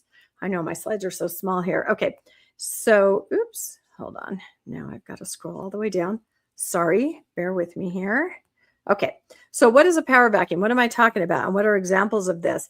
Since David O. McKay, several presidents of the church have served their final weeks, months, and years totally incapacitated, not capable of fulfilling the requirements of their callings entailed. During these periods of incapacitation, typically the counselors take over the duties of the president. And we see this. Whoever's the current prophet, he's already been running the church for a number of years, right, as a counselor. In the Mormon Land interview, this is Greg Prince, wonderful Greg Prince, outlines the damage that these temporary leaders have wreaked throughout history. And these are a couple examples. When David O. McKay was losing his marbles in the late 60s, Hugh Brown attempted to change the standing policy doctrine associated with those of African descent and the temple. He butted heads with Harold B. Lee and other apostles, so much so that following McKay's death, Brown was demoted from the first presidency. And Matt Harris has a book coming out this summer about this topic, QB Brown. You'll see this. These things happen in this power vacuum when there's not a strong leader at the top holding the reins, taking control. When Kimball was losing it in the early 80s, the apostles that conspired against the Arrington Historical Department successfully had them removed and moved down to BYU, forever changing the church's trajectory toward historiography and I guess hiring lawyers going forward. So these changes all happen when you don't have a strong leader at the helm. When Benson went cuckoo, the excommunication of the September 6th took place, causing intellectuals in the church to not engage Mormonism in fear of rejection. And one of the most notable ones that I think we all can remember, when Monson slipped away mentally, Nelson and company instituted the November 15th policy, and we all know the implications of that decision. Mm-hmm. In essence, the power vacuum associated with the aging gerontocracy has caused issue after issue in this church. Strong singular leadership is required for efficient decision-making. This can be ensured with young leadership. May the church follow the cues of Catholicism and institute a norm of emeritus status for all authority callings in the church, literally for the benefit of all. And I have come across some church surveys. You know, they send their membership surveys to take the pulse of what people think. And that's a question on a lot of them.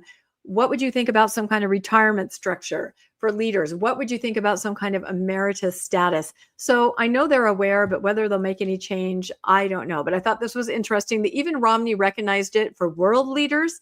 I don't know about global faith leaders. Thoughts on this, RFM, and then Bill? Well, I'm learning a lot here. The main thing I think I've learned from this story is that when God chooses a new prophet, he does it by killing the old one. Yeah. The thing is that God doesn't kill you when you reach a certain age, but when your brain shrinks to a certain size. That's what I've learned. Really? Like a 15%er, then you're gone. So, well, I mean, it is a theory that if that's true, maybe everyone should forsake medical care completely and rely on priesthood blessings and who God wants to be in the position, right? Is it fair? I don't know. It would have been interesting to sit down with Romney, keep asking him, get him to really fill in as much of why an 80-year-old should not be running the country. And then let him say as much as you can get him to say about that and go, should they be running a worldwide church? I mean, don't those same things apply? And at that point, he would have to change gears and go down a different path. But it would be interesting to watch him backtrack and do that. I wonder how much Mitt Romney's brain has shrunk for him to make that gaffe. I don't know. How old is Mitt? Is he over 80? I don't think he's over 80. Is he? Maybe he is. I'm not sure how old he is. Anyway, we'll see. I think our next story is Bill. This one is Why Do the Gay Stay? And so the Deseret News had an opinion piece, Why So Many Gay Latter-day Saints Stay. A Deseret News article recently told a personal story of Dennis, and I apologize if I pronounce your name wrong, Dennis, but Dennis Schleicher, moving from skepticism of Mormonism to curiosity to conversion, despite his being gay. So this was a gay man who had reservations about Mormonism due to its theology, doctrine, history, whatever it was. but eventually he moved to curiosity and eventually got baptized. He describes initially viewing Mormonism through the lens of public controversies such as Proposition 8, and assuming there could never be a place for someone like him. Yet, after reading the Book of Mormon, meeting members, pursuing what he describes as personal spiritual experiences, he concluded that his relationship with God outweighed the tension between his sexual orientation and the church's teachings. His central argument is that many outsiders assume gay Latter-day Saints stay because of fear or repression, while he insists his decision is an expression of faith, agency, and a conviction that the gospel is true. This opinion piece by him also argues that modern society often frames LGBTQ identity and religious commitment as mutually exclusive, forcing people to choose one over the other. Thank goodness for diversity, huh? The author rejects that framing. By the way, I just want to notice that, like the Deseret News article says, the reason he's able to work with this, being gay and staying in, is he's acknowledging that his diversity of opinion has allowed him to do so. He doesn't feel like he's pushed into solely one camp or the other, but he can sort of stay in the nuance of it. So the author rejects that framing. He presents the church as offering purpose, community, and a relationship with Christ that he believes transcends cultural and political debates. Rather than viewing himself as trapped by Mormonism, Dennis portrays himself as someone who has freely chosen to remain because he believes the spiritual benefits outweigh the personal cost associated with the church's teachings on same-sex relationships. I would love to check in with Dennis in this moment and just say, do you honor that other people arrive at those decisions very differently? Or is your way of making it work the right way? I'd be curious what he has to say. I deeply believe we should avoid claiming we know another sacred story as well as they do. I've always stood up for that people should have a right to tell their story and not have others go, yeah, the way you tell your story, that's not accurate. This is what you actually think, feel, believe. And because of that, I trust the framing that Mr. Schlecker gives to his journey. But for me, from the 20,000-foot view, there are multiple reasons a gay person may remain committed to a high-demand religion with a homophobic theology, and sincere spiritual conviction is only one of them. High-demand religions often become intertwined with a person's entire identity, their family system, their social network, their moral framework, and the sense of eternal meaning. So leaving can therefore feel like the loss of one's community, purpose, and even one's relationship with God. Cognitive dissonance, we all know that word. It plays a part as well. So when identities conflict, people often find ways to preserve both rather than abandon either. Attachment to family, fear of social rejection, internalized religious beliefs about divine authority, hope for future resolution. I know lots of people stay because someday Mormonism will fix it and they want to be around when it gets fixed. We heard a lot of people, Darius Gray was one, I think, that's mentioned that his time in the church was hoping for a better future. And years of identity investment can all reinforce continued participation. None of these explanations necessarily invalidate the author's stated reasons for staying. Rather, they illustrate that human beings frequently remain in systems that impose significant personal cost because those systems also satisfy profound psychological needs for belonging, certainty, identity, attachment, and existential meaning. And I am not gay, but I definitely stayed in Mormonism way longer than I needed to for those reasons. And so whether it's homosexuality, whether it's serious doubts over history, whether it's being abused in the system in other ways, people stay for the reasons they stay. And all I would want to say here is that there's lots of reasons to stay and lots of reasons to go, and we ought to honor anyone and everyone for doing either. Your guys' thoughts? I kind of compare this to Tom Christofferson's, to bring up another Christofferson brother, book, that he wrote about how you can stay in the church and be a gay man. And I just, I have a lot of issues with that book. I know people personally who have children who are gay who read that book and said, see, I just have to hope. They're going to be fine. They can just stay. It'll be fine. And it ended up doing a lot of damage. I would hope that Tom's book and a book like this would say exactly what you just said, Bill. This is my story, my personal story. This works for me. This will not work for a lot of you. So please read this book as my story. Don't have false hope if you're an LDS parent and want your child to be different than they are, and don't have false hope for yourself. If you don't want to do this and remain in the church, and a book like this says, oh, he did it, I can do it.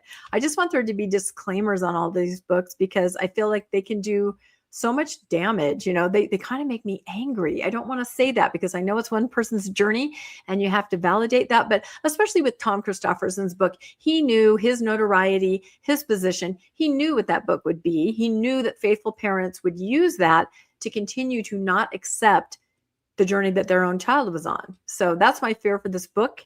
I just wish there was more of a disclaimer saying this is my story, only mine, nobody else's. Before you comment, RFM, I'll just note that it's one of the things that Mormonism does that I think is really harmful, is creating a one size fits all. If you're one of God's children on the one true path, you need to think exactly like this. You need to believe in these ways. And it allows, every human is so different from every other human that to put everybody in the same track, it's inevitable that it's going to do immense amounts of harm. RFM?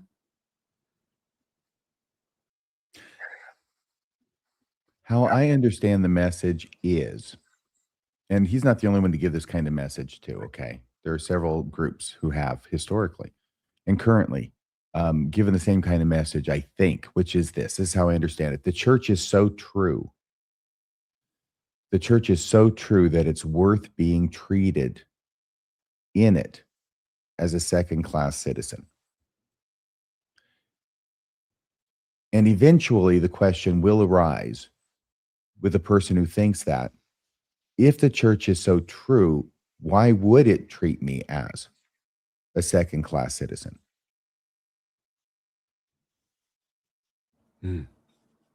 Beautiful. I guess we'll see how well the book ages, right? You don't want to be cynical like that, but sometimes things change, attitudes change, situations change. So we will see. Thank you for that story, Bill. Anything more on that? Or are we, here we are. We're on to my story. Have you always wanted to be a part of removing annotations on church records? I don't know that I have. I've certainly wanted to know how it works. And I was sent a job posting from my friend Suspicious Mite. I've had him on the podcast before. He kind of has his finger on the pulse of all these kinds of things for exactly that. Somebody that is involved in removing annotations and looking at confidential records. I believe this is a job similar to, and I always forget her name, the young woman that you guys had on Mormonism Live who talked to, I cannot remember her name. Poetic Kate. Yeah. I think it's similar to this. So let me get over here to my slides. So this is a job description. It says confidential records too. And in this case, they want somebody that can speak Portuguese.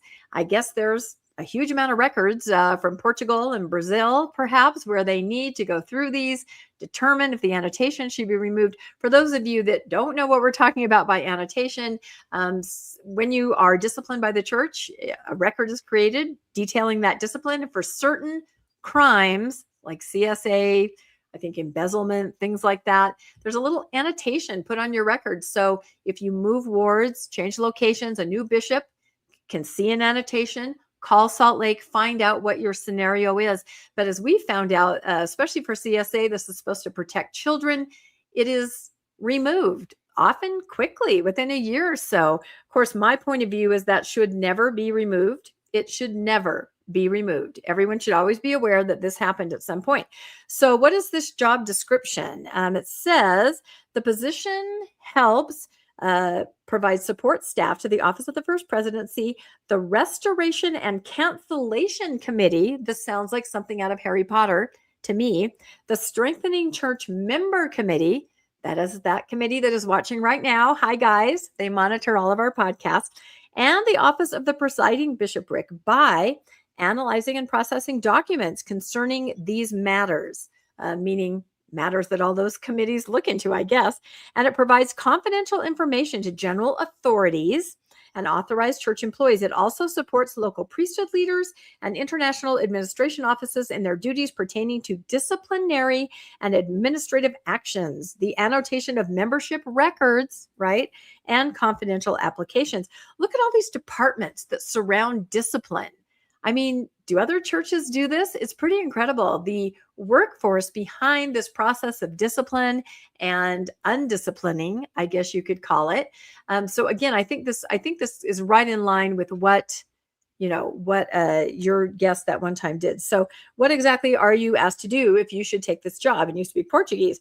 Analyze and process all restoration of blessings, reinstatement, and readmission applications, including applications involving apostasy and plural marriage. Ensure the accuracy and completeness of cases reviewed from local units or received from local units. Request additional information from priesthood leaders as needed. Prepare case summaries and decision letters for the RNC committee. That's the restoration and whatever committee. I can't remember. Yeah, I can't remember the names of them. Will sometimes make recommendations to these committees. So again, we learned this before from that stake president that I was talking to and others, that it does go through the first presidency and apostles if somebody is going to be reinstated or annotation removed, but they put these files on lower level desks and they do the due diligence. They go through the records, they talk to the leaders, they find out the scenario, and then they make a recommendation to be approved or not approved by a higher up. It says primary contact for priesthood leaders. We're talking people on the ground, right, who know the offenders. Mission presidents and stake presidents by responding to priesthood leader inquiries, calls or emails, with tact, diplomacy, and a thorough knowledge of church doctrine and policy. So I'm guessing if you're a stake president, you're like, it's a good guy. His CSA was like years ago. Let's put him in the youth program. I got to call Salt Lake, make sure we can get that annotation removed. This is the kind of person that you would speak to in Portuguese, right? Another thing it says is review the work of other sealing application analysts. That to me says, oh my gosh, sealing cancellations, right? How many of those must filter through Salt Lake on a daily basis? Of course, for women who need to get their sealings, taken away so they can remarry somebody else. Looks like this person would be involved in that. Accuracy and completeness, give feedback and suggestions for improvement. And then the next slide is just, you have to be able to speak Portuguese. You have to be a member of the church. This job can open and close at any moment. You have to be able to be very confidential about the information that you're working with. But here you see, where is the revelation, right? Where does God say, you're okay, you can come back in, you can get that annotation removed? That's not happening. It's a procedure. There are algorithms. There are people going through the motions, doing data searches, and then it's signed off by upper leadership. But the bottom line is, most all of these annotations are removed. Nobody going forward will know, like a Wade Christofferson, that you ever did anything wrong or had an annotation. Even if there is an annotation, the bishops that we've talked to have let us know, we didn't know what to do with that. We called Salt Lake. We weren't sure. We were unaware. Only a few of us knew. So it's just interesting to me to see a little behind the curtain of this process where there's actually somebody who's hired to take care of all this. And not just somebody, but so many people. This is a huge amount of people working these departments, having to do with discipline, annotations, cancellations, just busy little bees, right? But again, this is a corporation. It's not a religion. So anyway, thoughts very quickly before we move to the next story, Bill, and then RFM on, first of all, would you want this job? I think this would maybe break your testimony. I'm not kidding. Seeing all this stuff, don't you think? I think mine would be okay. You think you'd love it. You're like popcorn, right? Oh, this is juicy. I'll just say, hopefully I'm not stealing your thought here, RFM, but I'll just say, remembering that conversation with Kate, we've mentioned this a few times in other places, but she made mention that she was doing this work and that by her being loyal and doing her duty and showing up in ways that they noticed that she was more loyal and obedient and less bothered or driven to ask questions than maybe other people at certain stages, that they made her aware that there were other groups, and if you are really good at being the person in this group, you get to work yourself into other groups. There'll be other opportunities to be in more secret, sacred groups than this one. And I think that's at least interesting, and we should never forget that. The names of which those groups were so secret that she couldn't even know what they were, of these other committees. By the way, that's how you know it's not Harry Potter, Rebecca, because it would have been the Restoration and Cancellation Ministry, or the Ministry of Restorations and Cancellations. See, that's how you can tell the difference. The Ministry of Religion. That's right. The other thing is Mitt Romney's going to be 80 next March 12th on 2027. So I did look that up. And the final thing is, I think the revelation in this process, finally back on point, the revelation, any revelation in this process comes from the flipping of a coin by senior leadership when they're deciding whether to accept the recommendation of the underlings. Yeah. And can I just say it's a humiliating process to have to write these letters if it's you yourself, like a sealing cancellation. When I was at BYU, I had a roommate who had already been married. She was like 25. I was younger than that. And she was trying to get her sealing canceled. She had had some transgressions in between being divorced and wanting to remarry. And she tried to detail them to her leader. She had to write a detailed letter to the first presidency. I could type. I had a state-of-the-art typewriter. This is early 80s, right? She's like, Rebecca, would you type this up if I just speak it? So I'm like taking this dictation of this poor girl detailing, and then I know I was divorced, but I met this guy and I went to his house. It was late. And I'm just typing going, oh my God, and thinking these old men are going to read this lovely young woman, right? Who's a normal young woman. She got divorced. She's trying to get remarried. She's trying to get everything canceled. And she had to write this disgusting detail-oriented letter that I had to type. I'm a yes person. I never say no. I had to type this letter up, and I don't know what happened. I moved out of that apartment before any letter came back, but it's a humiliating process that people are put through for sealings anyway. So anyway, a little side story there. Bill, I think you have our next story. All right. So this one, I can even just give you a real quick overview. Washington Examiner did a article on latter-day transparency, a new age of openness for the LDS Church. It's nothing new for any of us. They're basically noticing, the reporter Timothy Narosi basically is noticing like, hey, Mormonism is showing up different today than it did in decades past. It's less secretive. It's talking more openly about its history. So he goes to Salt Lake and does a tour around the temple. And this person shows him, like, I think it's like the little model of the temple, and shows him the various rooms where things are done. And he gets the chance to go like, oh, like the things that decades past they would have avoided telling me about, including the second anointing, by the way. I'll turn to the next one. Including the second anointing, like they were talking about it.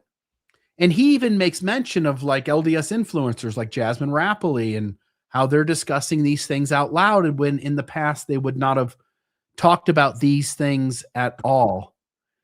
And there's an awareness in the article, like, is it the technological age of information that's forcing the church's hand?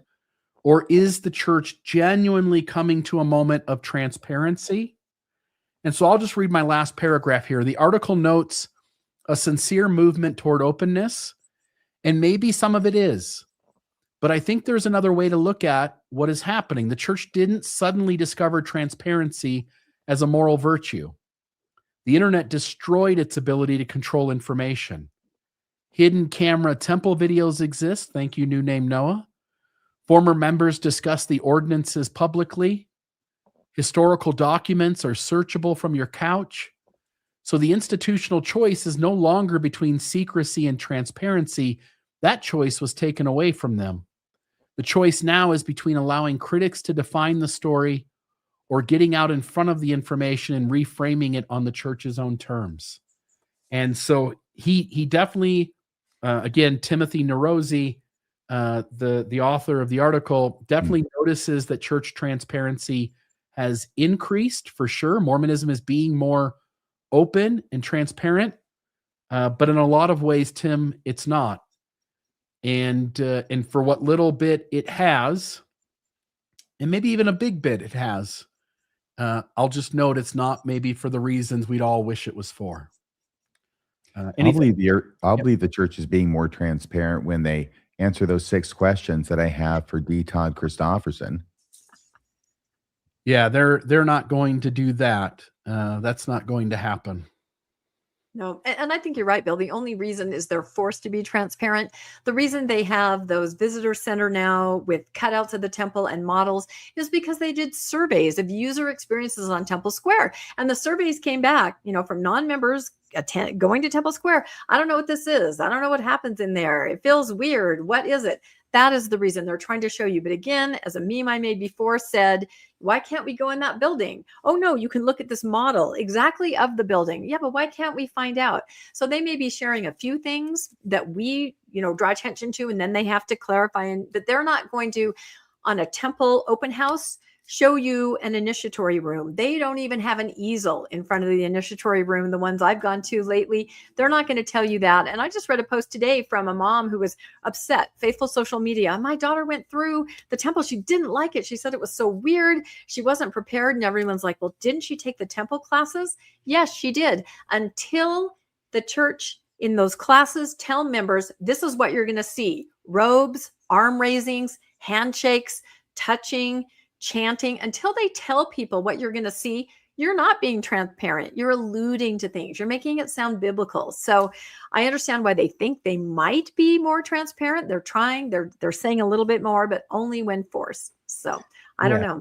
I'll say just one more thing too. I had one more slide. I'll just read the 2 sentences here. Actually, a few more than 2, but 3 or 4. Is that genuine? Is what we're noticing genuine institutional transparency? Or is it a massive organization adapting to a world where secrecy is no longer technologically possible? Yeah.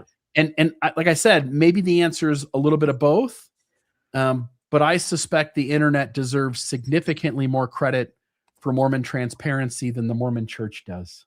And so do you, by the way, Bill. And so do you, Rebecca. And you, Mr. Radio Free Mormon. And you, there it is. We're self-congratulating each other. So, I thought that was a great article. And we'll see when the open house happens, right? When the Salt Lake open house, which is coming up next April. So we'll see what happens. I have one quick little story just at the end. Another sad one out of Rexburg. We remember last week we reported on the young man who had started fires allegedly in his parents' home and had been arrested and was getting treatment and help. And we talked about, BYU, Idaho, pressures on young adults and students. Then I came across this other article. I don't know how we didn't catch it back when a couple weeks ago, but here it is. It says, man sentenced after attempting suicide by setting apartment on fire with others inside. And this actually happened back in 2024. And maybe you can explain this, RFM. He pled guilty, but just now is being sentenced. It's kind of interesting if we can read through this, but it looks like he graduated. And a few days before graduation in 2024 at BYU, Idaho is when this happened. I'll just read this very quickly.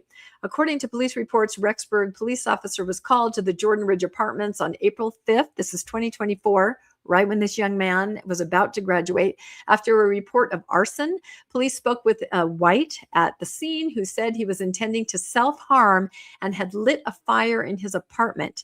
Court documents say he admitted to purposely removing the natural gas line from the gas source to the water heater. He also disabled the smoke detectors and got rid of the fire extinguishers. It's a shared apartment with all the other people that live there.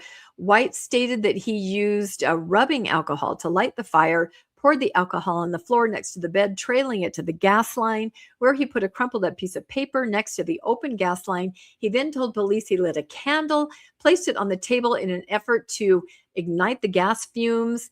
When that didn't work, he tried to start a fire in the living room using paper towels and sheet music. During court, he indicated that one of White's roommates had discovered the fire and quickly extinguished it. Again, this is just a just a horrific scenario for the roommates that are just sleeping there, right? End of term, finals are over, graduation's coming up.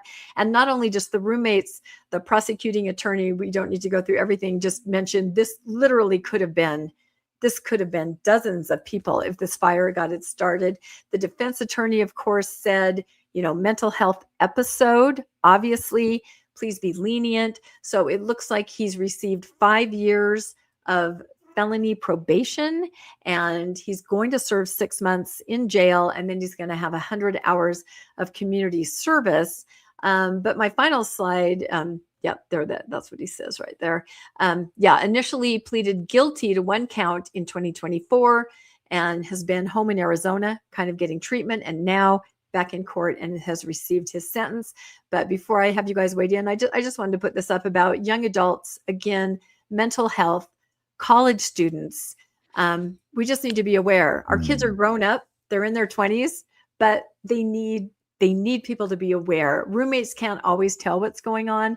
Adults, if you know kids, and I call them kids even though they're 20, just keep an eye out, just watch, because this is so sad, these 2 scenarios in Rexburg. And I don't know, in my mind, you throw high demand, high control religion on top of it, and who knows? But anyway, it's a sad story. We're glad he's getting help. And maybe you can just speak for a second, RFM, on what that means to have pled guilty in 2024 and now finally being sentenced with what's happening. I expect it has to do with something that you did not mention as you were just going through quickly, and I know why you're going through quickly, but the fact that this fellow has been engaged in treatment since the time. So what probably happened is they entered into a deal and there was a bifurcated agreement. You do your treatment. If you do treatment for 2 years and you successfully complete that treatment, then we've got one option for you, which is the option that we're seeing. And if you blow out of the treatment or do something wrong, then we're going to hammer you. Yeah, and that makes sense because it did mention in another article that he was at home with parents. He had apologized. He was so sorry. He was doing community service already. He was helping people in his neighborhood.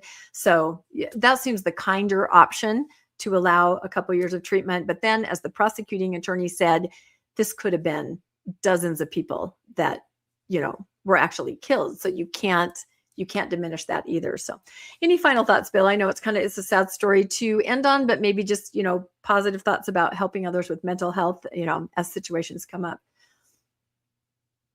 Oops, muted.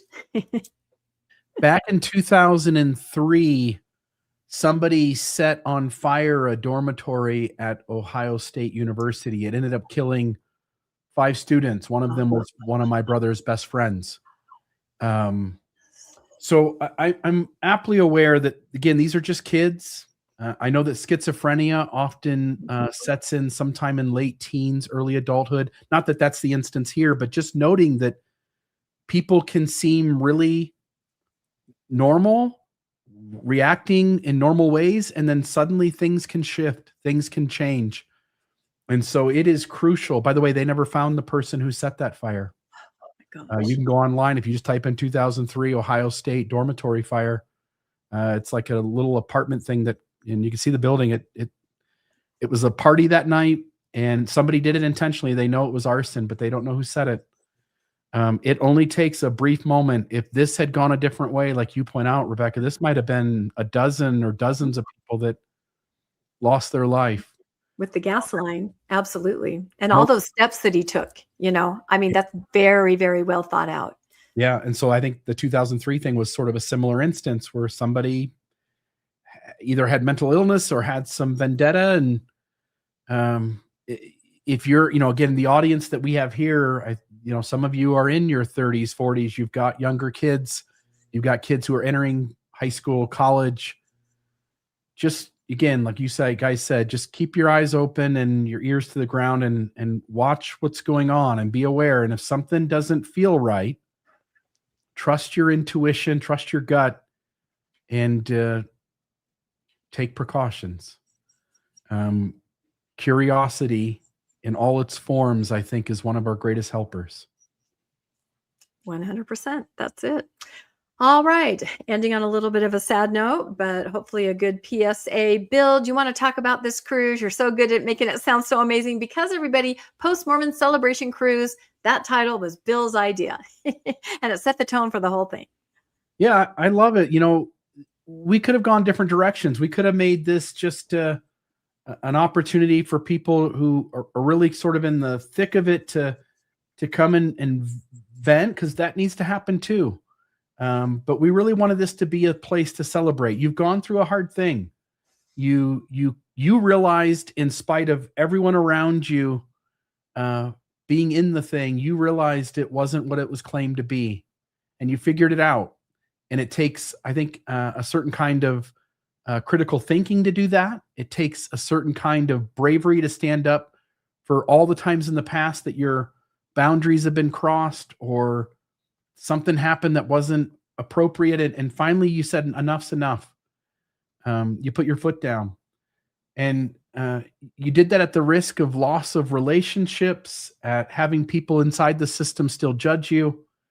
And we wanted to give everyone a chance to celebrate this journey that you guys have been on, that the three of us have been on, and to come to a place to celebrate all the things that we've been through, and to recognize, like, wow, that was a big thing, and to congratulate you. So September 13th, just a couple months away now. We're getting close. Yeah.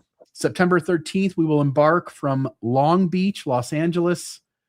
And then the 14th, I think maybe this image might be off. I think the first 2 days might be at sea because there's been a little switch in the schedule. But nonetheless, we will go to Cabo San Lucas. We'll go to Mazatlan. I'm probably not saying that right. Puerto Vallarta.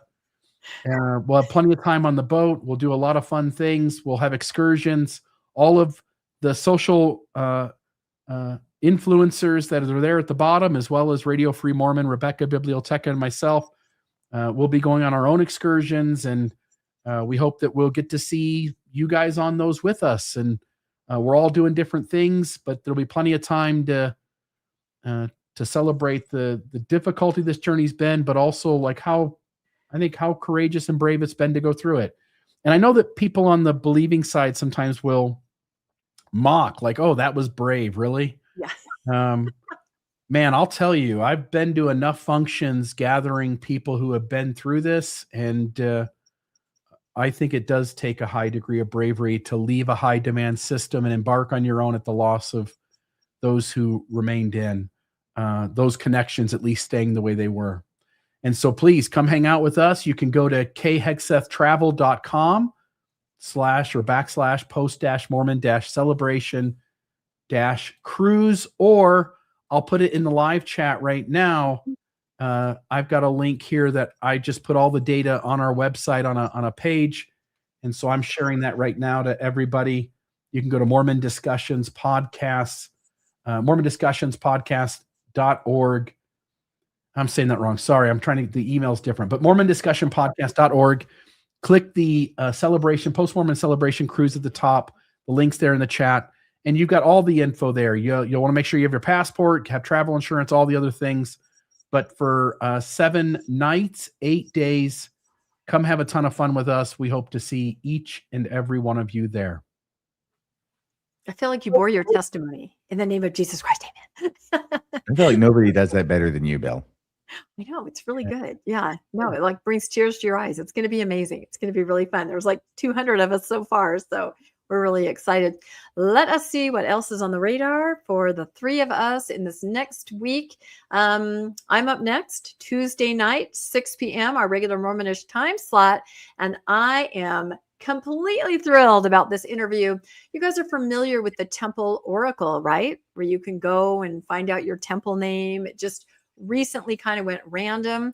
Also on this site, they do a compare and contrast of patriarchal blessings. They also have membership data. I don't know where they scrape it all from. All kinds of things. Well, nobody knows who this person is. Who runs this? Where did this come from? Well, I have the person. There he is right now. His name is Clint Kimball. And we sat down and talked about his story, how he started the website, where he gets his information, how he continues to get such good information. And he is a character. I asked him to send me a profile picture, as I often do with a guest. They usually send me something off LinkedIn, or This is the profile picture Clint sent me. So if this doesn't set for the tone for the interview, I don't know what will, but it's going to be tomorrow night at 6 p.m. Mountain Time, and you're definitely going to want to tune in, find out more about Clint, the Temple Oracle, and all the other data that he's able to crunch and make available to us. So fantastic. What do you guys have going on? I'll let you take your slides from here. Yeah, I keep putting this out of order, but this is the Thursday episode. This is the next in the series of a logical deconstruction of Mormonism. Mormon concept of God has changed. We'll just talk about some of Joseph's early theology along with the Book of Mormon and where those things have changed. These episodes tend to be between 5 and 7 minutes long. They're just a really quick way in a series to maybe share with somebody who's on the fence and help them see just how much has changed, how many things don't add up, how many moments your brain has to make illogical leaps in order to keep belief together. So that'll be Thursday, sometime maybe around 9 a.m. I like that picture of Jesus on the left there, the far left. That picture of Jesus is the closest to the real Jesus that I think I've ever seen. What are you trying to tell us, RFM? I'm sorry, I can't share my most sacred experiences, Rebecca. When you decide to do it, come on, Mormonish. And then Wednesday, Mormonism Live. I'm really excited about this. I originally had an episode planned around Zion's camp. And then I don't know how I found this, but I found the 1848 writings of a ex-Mormon named, or last name's Lewis. Catherine? Yeah, Catherine Lewis. Thank you, Martha. Catherine Lewis. And it was available for free to listen to on Audible through Amazon Music. And I don't know what that meant, how I got there, but I ended up being able to listen to it. It was only like 2.5 hours long, but it was jam-packed with cool things that I think would make a great conversation around the history of Mormonism. So Radio Free Mormon and myself, Wednesday, we will tackle all of the interesting things that she makes mention of. But I think the coolest thing is she gives a really long, detailed account of the endowment when she went through in 1845 or 1846. And there are so many cool things, including hearing from, she hasn't experienced the endowment yet. She's on the other side of the curtain, but she hears what sounds like someone crawling around on the floor. And I thought, oh, I know exactly what she was witnessing or hearing in that moment. And then she later gets to where she's in the endowment and she's like, oh, like there's the guy, he's crawling around on the floor. So we'll read this. We'll go over the moments that kind of catch RFM and I's attention and just make note of the little historical connections that are going on. One thing I think that becomes crystal clear is, I know the polygamy deniers would go, that's not Joseph Smith's endowment, that's Brigham Young's endowment. But I'll just say the endowment and polygamy are quite tight at the hip, and you see that over and over again in Catherine Lewis's expression of the endowment. So Wednesday, 6 p.m. Mountain Time, please join us for that. I think it'll be a great historical episode. Yeah, I'm excited and looking forward to that one. Yeah, why don't they have that character anymore? I love that sneaky, creeping character. Yeah. Well, this was Satan. Yeah, no, I know. That's what I'm saying. Remember what we had Lee Cranenbuhl on talking all about that. And you'd be amazed at who played Satan, like major church characters crawling around, crawling up the aisle. I love it. I'd love to see that. I believe was Yep. Well, after he got cursed, he had no arms or legs. Yeah. That's right. So you're just kind of wiggling. It reminds me of a terrible joke that I learned in high school, which Oh, I no, won't don't tell tell here. them. I'll tell you after the show. Yeah, okay? no, don't tell those. Those were terrible. It's a little Timmy joke. Yeah, no, don't tell those. All right. I'll tell it on Mormonism After Dark if you remind me. go. That's going to be this Friday. It's going to be 8 o'clock p.m. Mountain Time. It's going to be a great time. We're going to have a great show. We always do. We'll have some fun then. Okay. So, and then what's the next slide? I don't know. Do you But I want me can to move flip it. it? You Sure. can flip it. I'll flip it. There it is. Oops. Oh, I flipped it. There it is. We're still using my research. This is the latest RFM. Finally, we get to talk about another Mormon apologist. This is David Schnell, Mock Schnell, and how he's using my, it's still in 2026. They're using my research from 1993. I am the grandfather of Mormon apologetics. Okay. And RFM is going to be this weekend. I'll be recording this. It's already taking form in my mind. I have some slides ready to go, but it's not ready. It's got to be It's got to be optimal before I record it and release it. And I've still got a few days left to work on it, and I'll be doing that. It's going to be great. I hope you'll join me. It'll be Saturday night. It'll probably be 7:00 p.m. Mountain Time. Wow. Back to you, Rebecca. There it is. I hope everybody is setting their calendar, all these amazing things coming up. So, and I will say, if you are on Mormonish watching, please go over to Mormon Discussions, like, subscribe if you haven't already. I can't imagine you haven't already. Come on. And if you're over here on Mormon Discussions, jump back over to Mormonish, like and subscribe. We also, Bill's really good about putting everything in the show notes, all the information you would need if you'd like to make a donation or to either of the channels, or if you'd like to connect. He's really good about putting all that information because we love to hear stories from you guys. We get a lot of our stories from things that you post and things that you bring to our attention. So keep it up. We love it. So, all right. Thank you, Bill. Thank you, RFM. We will see everybody next Monday, always on the dot, 6 p.m. We'll see you next time on the Mormon Newscast. Bye, everybody. Good night. That's a wrap for this week's edition of the Mormon Newscast. We appreciate you tuning in and sharing this time with us. Keep the conversation going and stay informed on all things Mormonism. Until next week, wishing you peace and joy. See you next Monday at 6 p.m. on the Mormon Newscast.